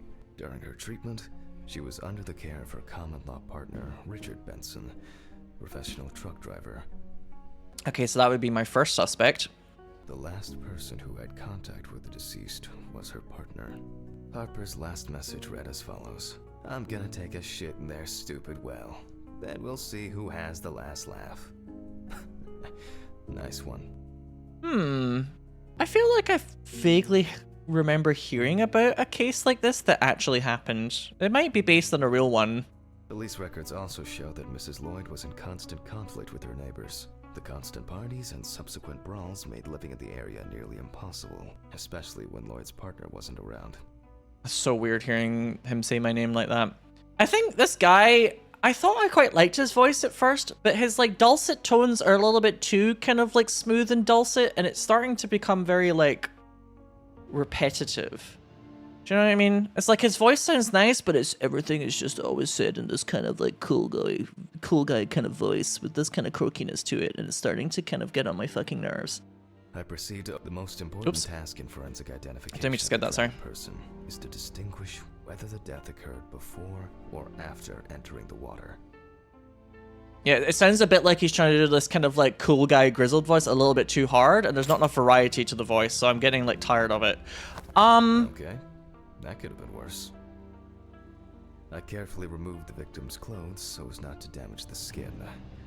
Examining a body that's been drowned, I think, is going to be particularly gnarly. It's going to be quite disgusting. Like, kind of bloated drowned bodies obviously dead bodies in general are not pleasant, but I find bloated kind of drowned ones in particular are like, oh the god. deceased was found fully clothed. One shoe is missing. I'm going to need the camera to document all possible suspicious marks. Take the photo. Definitely the first thing that stands out is the very advanced post-mortem gigantism. Post-mortem The skin of the gigantism. deceased appears very delicate, smooth, and relaxed from being in the water for a long time. The whole body is extremely pale. Moisturized. Focused. Maybe not flourishing. In her lane. Maybe also not thriving. I was trying to photograph this because it... Is that wrong? Huh? How do I do this again? Yeah, it looks like it's changing. Oh, I just have to zoom in. Okay, got it. Skin on the feet. The deceased had indeed been in the water for a long time. Ew. Gross. But this is just the brutal truth of this job. Am I supposed to be photographing like a thumb or something here? What am I doing wrong? It's like Okay, I got the it. deceased was lying on her back when she was fished out.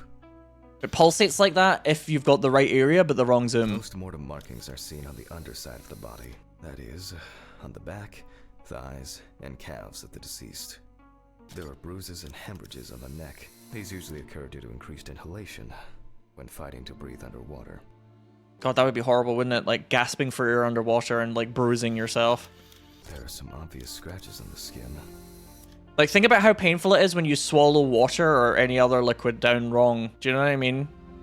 Oh, that's quite sore. The skin on the hands can be easily separated from the body. The separation takes the form of a glove. So, after the preliminary exam, it's time to take a closer look at this. There are times where I'm like, the human body is amazing, and then there are times where I'm like, the human body is quite crap, actually. Surprisingly, like, squishy and vulnerable. Today's date, the deceased was clothed. Rigor mortis does not need to be checked. Based on the state of decay, you can be sure it has subsided. What does lysed mean? It said, for rigor mortis, it was yes, no, and then lysed. If you have rigor mortis for a period of time after death, and then it goes away eventually, why does lysis... What's the difference between yes, you have rigor mortis, no, you don't have rigor mortis, and lysis? Is that like the body is just so fucked that it's just like... I don't think there's a very clear answer here on the old Googles. Somebody else might have to look that up for me. It's like a semi-state? Maybe. We'll have to find out. Anyway, areas of concern with the magnifying glass. I just had to chill in my throat for like an hour. That was acid reflux. Like, what the fuck, throat? It felt like you were constantly drinking cold water. Yeah, the human body is shite. They should fix that. They should patch the human body. We see thick, white foam in the mouth of the deceased, resulting from pulmonary edema. Foam is a characteristic in deaths due to drowning. Alright. There are obvious scratches on the skin, especially on the back and hands. These could be defensive wounds, evidence of some sort of altercation prior to death. I mean, I think it would be quite clear if she just ended up in the well by herself by accident, or if there was something going on, you know? The spots have a purplish blue-red hue, which is a typical sign of the death of the organism. Death of the organism? Yep, pretty typical. Liver mortis are formed as a result of putrefaction of blood in the veins. No obvious signs of struggle. The skin on the hands would have easily peeled away from the flesh. Some of the fingers have already lost their nails. And what about the Due foot? to the fact that the deceased was wearing shoes all the time, her feet are in better condition than her hands. Nevertheless, we can still notice a clear, wavy skin and the so-called washerwoman's skin texture. Okay, that's probably enough to indicate a direction for further examination. This is like the hardest body for me to look at so far in this game. The other ones I was like, you know, that's kind of what happens. This one I'm like, ew, ew. Considering the deceased's penchant for drinking alcohol, it could have been a mere accident. But he's always fucking clocking them for drinking and smoking. I know that's important, but he's always like, yeah, like to drink, didn't they? Like to smoke, didn't they? Alright, kind of judgy. Hands heavily wrinkled from submersion in water, typical washerwoman's skin. Those abrasions appear relatively fresh. No healing or scarring is visible. Marks found on the neck and foaming at the mouth are typical signs of drowning people. So there's only the marks on the shoulder are the only part of her that makes it look like she's like fought someone.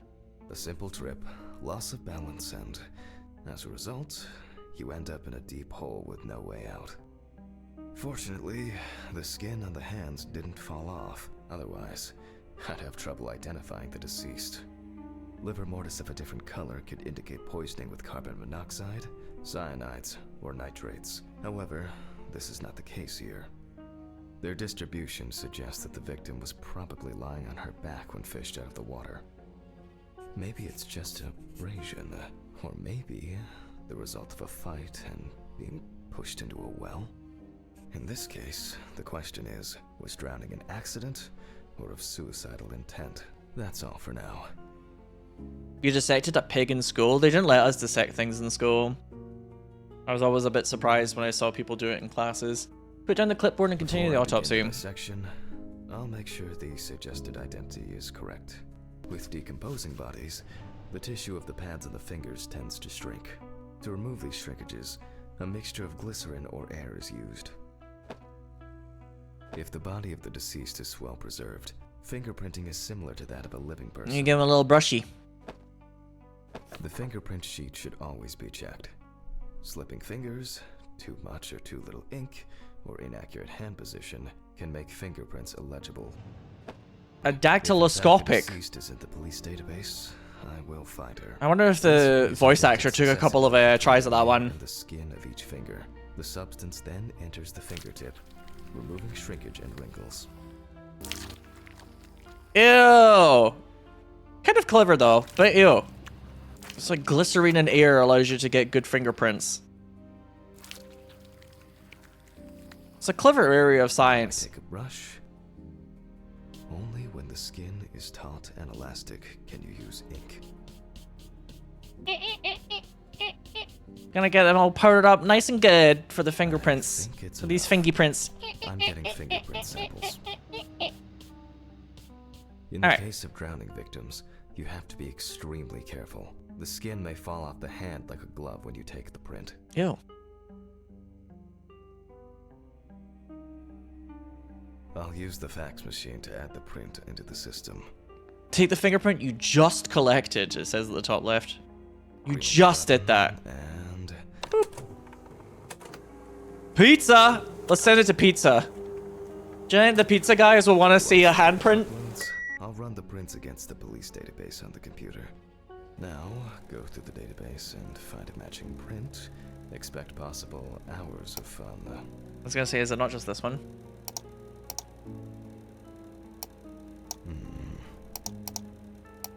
One more. That was like really easy. It was only 5. And we have a result. God, that computer was like getting louder There's a there. story to tell, even if it's just a police record. As predicted, the deceased turned out to be Harper Lloyd. That went smoothly. I'll print this out and attach it to the medical records. She looks like she had a bit of a Kesha energy in her time. Born 1956. Brush my teeth in the morning with a bottle of Jack. A little bit like that. Disorderly conduct, under influence of alcohol, nuisance and vandalism, aggressive behavior, participation in a fight under the influence of drugs. Oh, she's been pretty busy. Deceased. I'll start the internal examination by taking fluid from the victim's brain. A needle inserted through the nose will do the trick. If the victim was alive when she fell into the well, she must have swallowed water fighting for her life, and then diatoms, characteristics of pooled water like a... In the meantime, I'll check the sample under the microscope. I'm sure that these algae traces will be found in the samples taken from the well where police found the body. So I was gonna say, if she drowned, Now I need to adjust I the accidentally mouth skipped properly. that. If she drowned, there'll be evidence of like pooled water in the brain, Center of the slide. or in the cells of the brain, I guess. Single-celled microscopic algae. I mean, okay, I'm looking at little floaty bits. Oh, this one looks like it's got something in it. It's not a dirt. And perfect. And perfect. We're supposed to find out like why they were drowned, As basically. expected, we find the aforementioned algae in the solution. Their upper part, epitheca, which overlaps the lower, hypotheca, is clearly visible. The presence of diatoms in the brain samples taken indicate that the deceased was certainly alive when she fell into the water and was possibly conscious. Right, so So it wasn't like a dumped body. Since there were diatoms in the brain, it means that many more of them must have entered the body. Studies of the rest of the organs will most likely confirm this hypothesis. I must be extra careful because the skin of the deceased is very stretched. I wouldn't want an explosion here. Ugh. Why do I have a horrible feeling it's gonna explode now that he said that? You know, as much as this guy's kind of a fucking disaster, he knows his stuff. He's done the required reading, you know? You can immediately see a very large swelling of the organs. In addition, all internal organs are very congested. I proceed to remove the rib cage. It's easy to see that the ribs have been imprinted in the lungs. So, I'm going to start by drawing blood from... If diatoms were only present in the lungs, this would mean that the victim was placed in the well after death, and the perpetrator wanted to get rid of the corpse in this way. It's kind of amazing how much you can Now, reason from this remove stuff. the lungs and proceed to their examination. Taking the lungs in my hand, I feel that the tissues have lost their elasticity, which is the result of water emphysema. Yeah, it's not jiggling in my hands now. There is significant swelling of the organs, and as a result, we have a nice imprint of the ribs. The emphysema itself, it's clear how far it's progressed, which is characteristic of drowning. It's cool, I didn't want to eat anyway. Yeah, I'm feeling quite ill at the moment as well, because I haven't slept very well and I haven't eaten, so like, I'm already feeling a bit queasy. Water are worth examining with the tomograph. However, I can't count on such luxuries, so I must reach for a more archaic technology. A bucket and water. What? I'm sorry, what kind of underfunded bullshit are we about to do here? A bucket in the storage room to perform the test. Oh, I'm already seeing light flicker. Oh, who's that? Who's that? Hello? Do you see the little friend over there? Little friend peeking out from the doorway? Who? Has anyone been here? Has anyone been here? There's one or two ways that I would like to improve this game already, but I don't want to sound like fucking Mr. Know-it-all. Here's my 2 cents, but there's one or two things already about this game that I think I would like to... I would have suggested. Perform a drone test. Oh, Jesus. Okay, that's not good. Now it's beginning to feel like mortuary assistant, which is a total banger. How does one do a drone test? I was thinking he was gonna fill it up. Is he gonna fill it up in the bathroom, maybe? Ah! Huh? I will say this game has needed a little bit more of this. Okay, it's a lot. The game has definitely turned up the horror dial, but it was a bit of a slow starter, so I'm kind of glad we're getting a bit more of that now. Historically, the lung float test is used to detect infanticide. Oh, really? They've done their research for this game. He's saying things that I'm just like, that's quite a deep cut. They must have got like experts or, you know, consultants. The water should be at room temperature. I'm presuming it's not just bullshit, and this is actually all true. That's enough. I am quite interested in this stuff, so I like to hear I it. have to place the lungs in a container of water. This checks if there is air in the lungs. And speaking of lungs, everything is ready to bring them here. Return to the body and take the lungs. Excuse me. Such a study isn't without flaws. Air may have entered a newborn's airways during resuscitation attempts. Gases released during decomposition could also give a false result. But we're gonna do it anyway. Oh, it's like I'm serving up dinner. Dinner is served. That's something else. Namely, the amount of fluid in the lungs. Your meal, sir. Madam, could I interest As to you this, in a I have to lung? place the lungs in a container of water. I'm serving And lung. wait to see if they fall, or if they will float on the surface. This is definitely what you wanted more from Mortuary Assistant, though. I like the real world true crime science aspect of this. If I could take the horror aspects of Mortuary Assistant, which maybe this game is going to have more horror aspects and it's just a bit of a slow burner, and I would maybe take a little bit more of like the puzzle solving of Mortuary Assistant, because Mortuary Assistant has moments where you have to do like process of elimination, and this game, it's very on rails. I'm not really having to like solve the puzzle myself. I'm just clicking on the things and then he marks them off.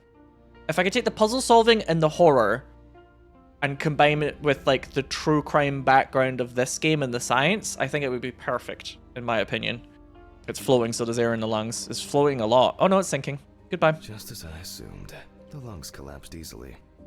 He was like, I knew you'd do that, you fucking lungs. Lungs during panic attempts to catch breath underwater, but it could also be the result of bacterial infections or cancer. So further investigation is needed. That's the problem with science, isn't it? It's really hard in science to ever just be like, it's probably this, because there's so many little things that could give you a false result. It must be quite frustrating to be a scientist sometimes and be like, it could also be cancer, you know? You can hear the distinct, very unpleasant crackling of the tissues being cut through. Can you? I can't hear anything. The parenchyma is remarkably pale, although small hemorrhagic foci and petechia are present on the surface. I'm not gonna lie, there was 3 words in a row there that I've not heard of, like, maybe ever in my life. Alright. Now, I will check the collected fluid under a microscope. If we find 20 diatoms on the slide, it can be considered drowning, and our result is not false positive due to possible contaminations. If they wanted to make this game Find them easily. just the science side and not the horror side, I would say make it more like a puzzle game then. I feel like if it was just doing the dissection and getting into the science of it, I would want to be tasked with working out people's like cause of death and stuff more. Because yeah, that's my only complaint is like I kind of wanted to be the one that had to work it out a bit more. From this distance. It's like a puzzle.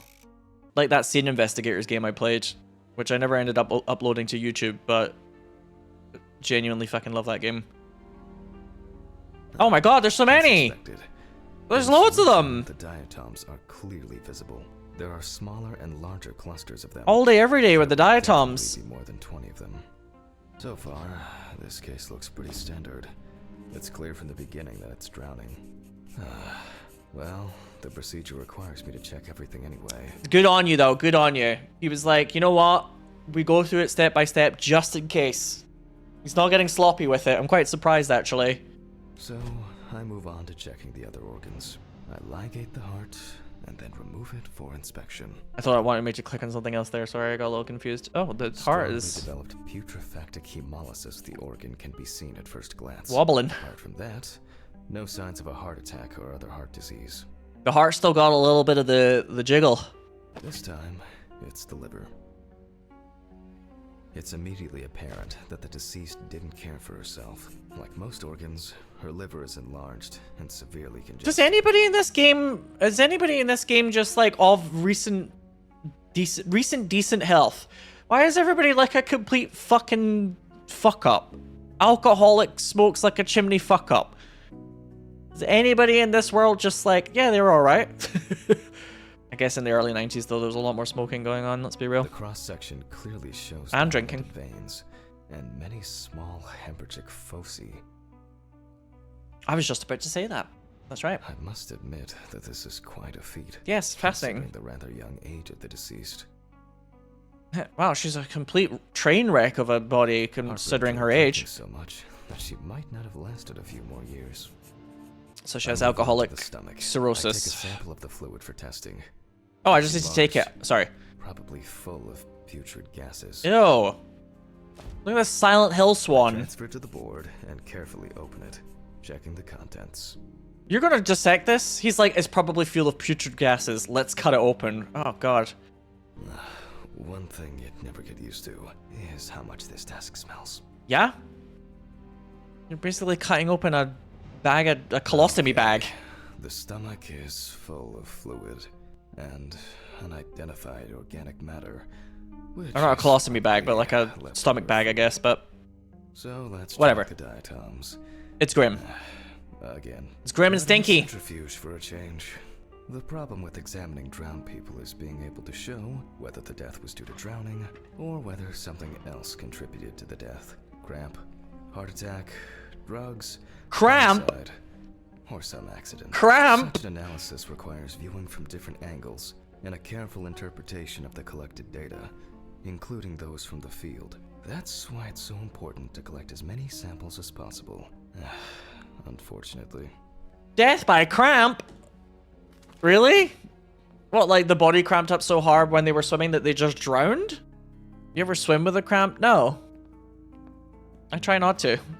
And any like when I swam regularly, I was very young, so I didn't really get cramps very often. Collect the samples from the centrifuge washer. Done. I'll run it directly into the chromatograph and run it against the data from the police. That's why they emphasize to give an hour after eating before swimming. Oh yeah, fair enough. Similarities between the fluid and water in Chelsea's well. I didn't really... Actually, I was more of a eat after swimming. I would always get super hungry after I went swimming. Let me think. Ugh. 3 milliliters should be fine. Yes, I read the notes earlier, thank you. Sucking out all that good juice. Okay, now it's the chromatograph's turn. I ain't reading all that, but I'm happy for you or whatever. Yes. The water Yes. sample matches the one provided by the police. Okay.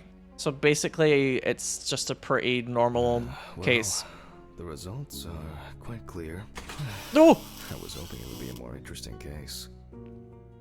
Well, I guess they can't all be like a fascinating true crime mystery. Sometimes it really is just like somebody drowned by accident. In fact, quite a lot of the time it's probably like that. But we're not, this isn't real life, this is a video game, so we're allowed to want things to be a bit more interesting. The truth of the job. There's little left to do. Interesting. Looks like there's something stuck in the trachea. I'm moving to the board for further inspection. Are you being a naughty trachea? What are you being up to? I dissect the trachea and open the organ. What's gonna be in here? I'm a little scared. It's a note from the deceased. Inside, Oh, it's a I ring. find a wedding ring? This is interesting. Let me look at it. Based on the size, I can say that it's a woman's wedding ring. Quite standard from the outside. There's an engraving inside. Yeah, that's some sort of date. What the fuck? This is weird. What What? the fuck? But this is my ring. Alice's ring. Uh-oh. Uh-oh. But how did it, but this should be at home. I have it. Ugh. Red Pete was in the trachea! Home. It's Red Pete! He was inside the trachea! I have to check this out. Where are my meds? Where the fuck are my meds? Where are my meds? What about alcohol? Can we use that in a pinch? Or about like a Awful. coffee? It would be good to finally repair the coffee machine. Oh, I don't think you're supposed to be clicking on humdrum objects here. He's having a panic attack and then he's like, the coffee here really sucks, by the way. Wow. Are they already in the bathroom? That's kind of weird. He just leaves them here. Jesus Christ! Well, I suppose it's not a public bathroom, so. Please don't make it go away. I have to check the apartment. It can't be. Jesus Christ! What? My guy, look at the ring again. Also, he never takes his gloves off. He always keeps the gloves and shit on when he goes to the car. This guy is a nightmare. Like, he does a very thorough job with all the sciencey bit, but his hygiene is just Mr. Ridley. tragic. Mr. Ridley! What's all the ruckus? I need to go home. Immediately. What? Now? I have to. Have you seen anyone here this morning? Anybody suspicious? No, there was no one. Dorothy was, but only for a moment, then she left. What's wrong with you, Hammond? Okay. Thanks. What about the corpse? I'll come back, I promise. He sounds so much like fucking Archer when he, like, shouts and stuff. I love the word ruckus. Ruckus is a great one. I have to check this out. I love the word ruckus, and I also love fussin'. Where it's like you're kind of arguing with somebody, but not like full-on arguing. It's just kind of like little biting each other back and forth, kind of little jabs. Fussin'. Where's the ring? Where is it? Oh my god, where is my fucking dead wife's ring? Is it gonna be like he murdered his wife or some shit though? God, I hope it's not just another bad dad thing. It's not here. Steven! What? Did the guy not steal it? You know, when he stole all your money? This is sick. Fuck. They're really going in like a bad dad direction with this, Steven. aren't they? Pick up the fucking phone. I love how unbothered Steven is by I everything. took the ring! What? What? To Mordor. Ring? What are you talking about? I took the wedding ring. Alice's wedding ring. One sec. You mean burglary? You said nothing was missing. Yes, I know. I know that. I don't know. I was jittery. Maybe I didn't notice. I don't know, but Tries to take a deep that's breath. the worst of it. Calm down, Jack. Breathe. What happened? I found it in the trachea of the deceased I was working on. Do you understand? I pulled it out of a dead woman's trachea. What? I don't. Yeah, I'm with Steven here. What? I think Red Pete wants revenge. He's playing with me. Huh? I knew it. I knew it from the beginning. This is going to happen. I didn't make it up. Jack, listen to me. Try to calm down. Don't leave the apartment. I'll be with you right away, okay? I'm on my way. What sane person would do something like that? How? And when? When the fuck? Fucking Ridley lets in whoever he likes as usual. What are you saying? Steve? Steve? Steve? Steve? Don't leave me, man. Come on. And then there's nothing in here. Oh, and now everything's back again. God, what now? What the fuck's going on? Sit at your desk and pour yourself a drink. Calm down. Jesus. What's Ugh. going on?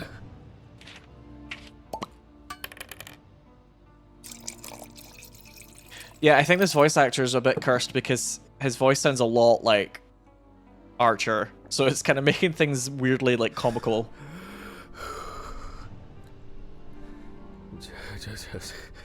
Just one sip more. Yep.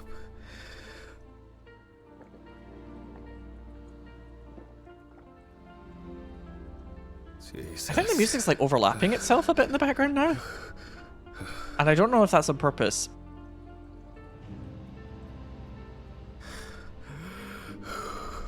Definitely sounds like there's two different music tracks playing at the same time here. Just one sip more. Yeah, he's very H. John Benjamin coded, this guy. Okay. Damn, this guy's a lightweight. What is he, me? All right.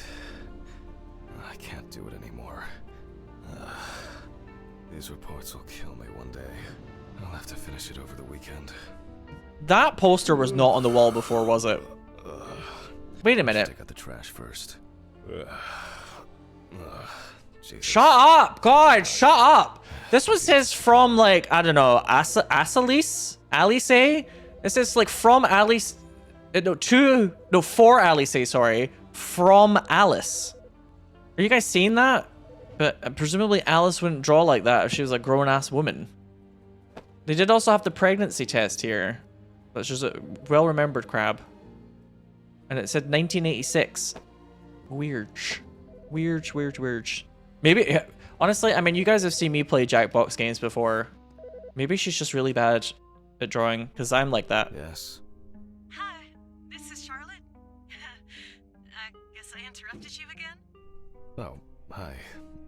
No, I just... I wrote reports in those last sections, and I was just about to leave for work. I always know when to call. Yeah. Definitely. Yeah, it's definitely not that he's trying to say that he's busy so he doesn't have to talk to you. Good, thanks.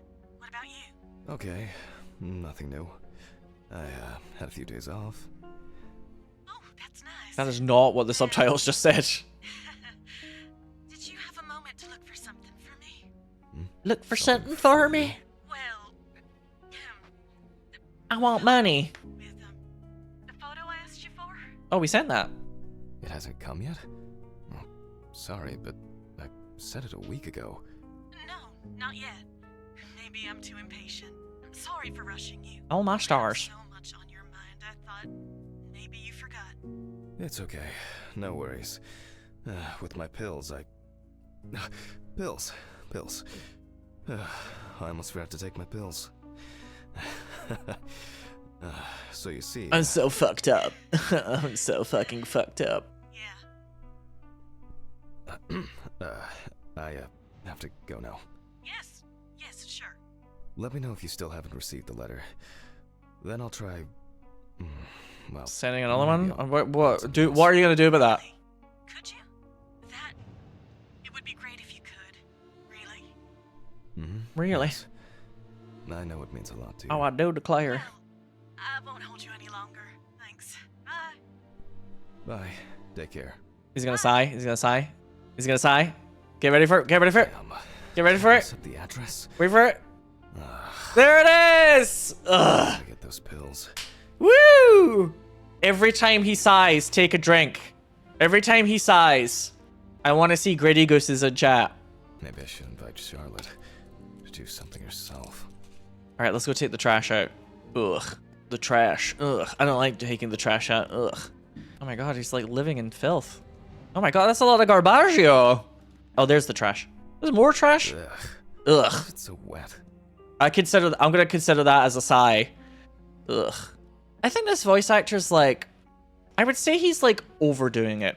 He's not got the problem that some games have where it's like there isn't really any direction, so the voice sounds a little bit like lifeless and disconnected.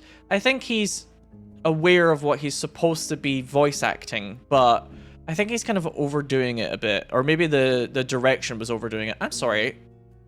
I just realized this. Why has somebody turned her into a cat girl? I suppose in 1991 you just had to make do, right? You didn't have Final Fantasy XIV where you can create a cat girl of your dreams and then go to sex clubs. So you had to make do back then.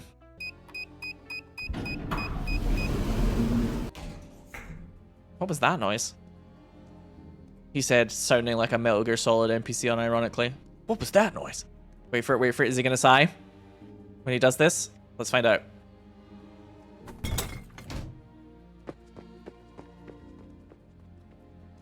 Red Pete? Red Pete? Is that you? Ugh, I'm being tailed. Ugh. What? I wonder if Alice's mother has a film of this photo somewhere. You disgust Actually, I me. haven't thought about it before. What have I done? Apart from never take off my gloves after doing a fucking dissection of a dead body. Ugh, there's another I one. should call her on Friday. He sounds like he has a really bad hangover all the time, doesn't he? You know that sometimes when you have a really bad hangover, you feel kind of like you need to groan. There's another one. Ugh. Why do I like sleeping so much? I don't know, because it's restful. Huh? It's just me, Jack. Okay. It's getting worse. Good afternoon. He's not really reacting to it. Early for you. Sometimes, I though. missed our invigorating conversation. Sometimes he does and sometimes he doesn't. Has Stephen brought the body? Yeah, the trolley's in the hall. Maybe wheeling it to the dissection room will be invigorating enough for you. Ugh. There's another one. Just how friendly and helpful you are. I'm with Ridley here. Jack is fucking annoying. I think I'll get straight to work on this one. Focusing on something will do me some good. I'm with Ridley. Christ, this one's heavy. It's not like, there's like a buzzing noise. Is something like vibrating? Hey, Mr. Ridley, I need help. I can't lift this bag myself.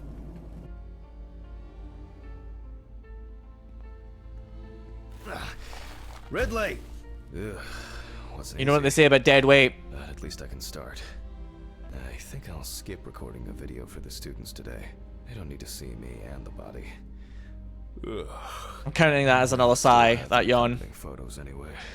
How much do you want to bet that this body is heavy because it's going to be the body of a heavily pregnant woman and he's going to freak the fuck out and think about Alice and the child as a result? How much do you want to bet that's what's about to happen here? November 27th, 1991, 5:14 p.m. Conducted by Dr. Jack Hanman. James Evans Jr., also known as Jesse. Age about 30, weight 130 kilograms, height 180 centimeters. Okay, so it might not be a pregnancy plot then. Something Evans tells had me previously been convicted of possession of that's not the stolen direction the game's going to take right now. and drug trafficking. There were also attempts to accuse him of leading a criminal group responsible for burglaries in the New Orleans area. What? Burglaries in the New Orleans area. This is... it's a rather strange... Is he gonna cut him open and find the missing money in the photograph or something of Alice? Police photos show that the body was not even particularly hidden, but only covered with a thin layer of soil, branches, and leaves. Not even particularly hidden. The body was found naked and mutilated. Oh god. Clothes, probably belonging to the deceased, were found lying nearby. The body was found inadvertently in the woods near Peetsville. The dogs picked up the scent while searching for a missing boy. Oh god, imagine you're searching for a missing boy and then your sniffer dogs randomly find some other murder.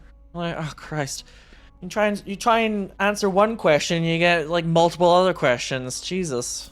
The deceased's father, James Evans Sr., is a local businessman.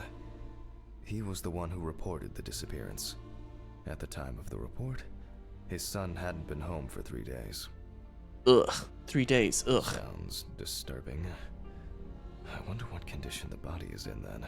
I'll start by opening the bag. Yeah, it's probably a good place to start. Oh, fuck. Oh! I didn't expect this level of mutilation. This is going to be a dirty job. I'll check through the bag the police left. When they said mutilation, they could have also said decapitated as well. To help us out. Fucking hell.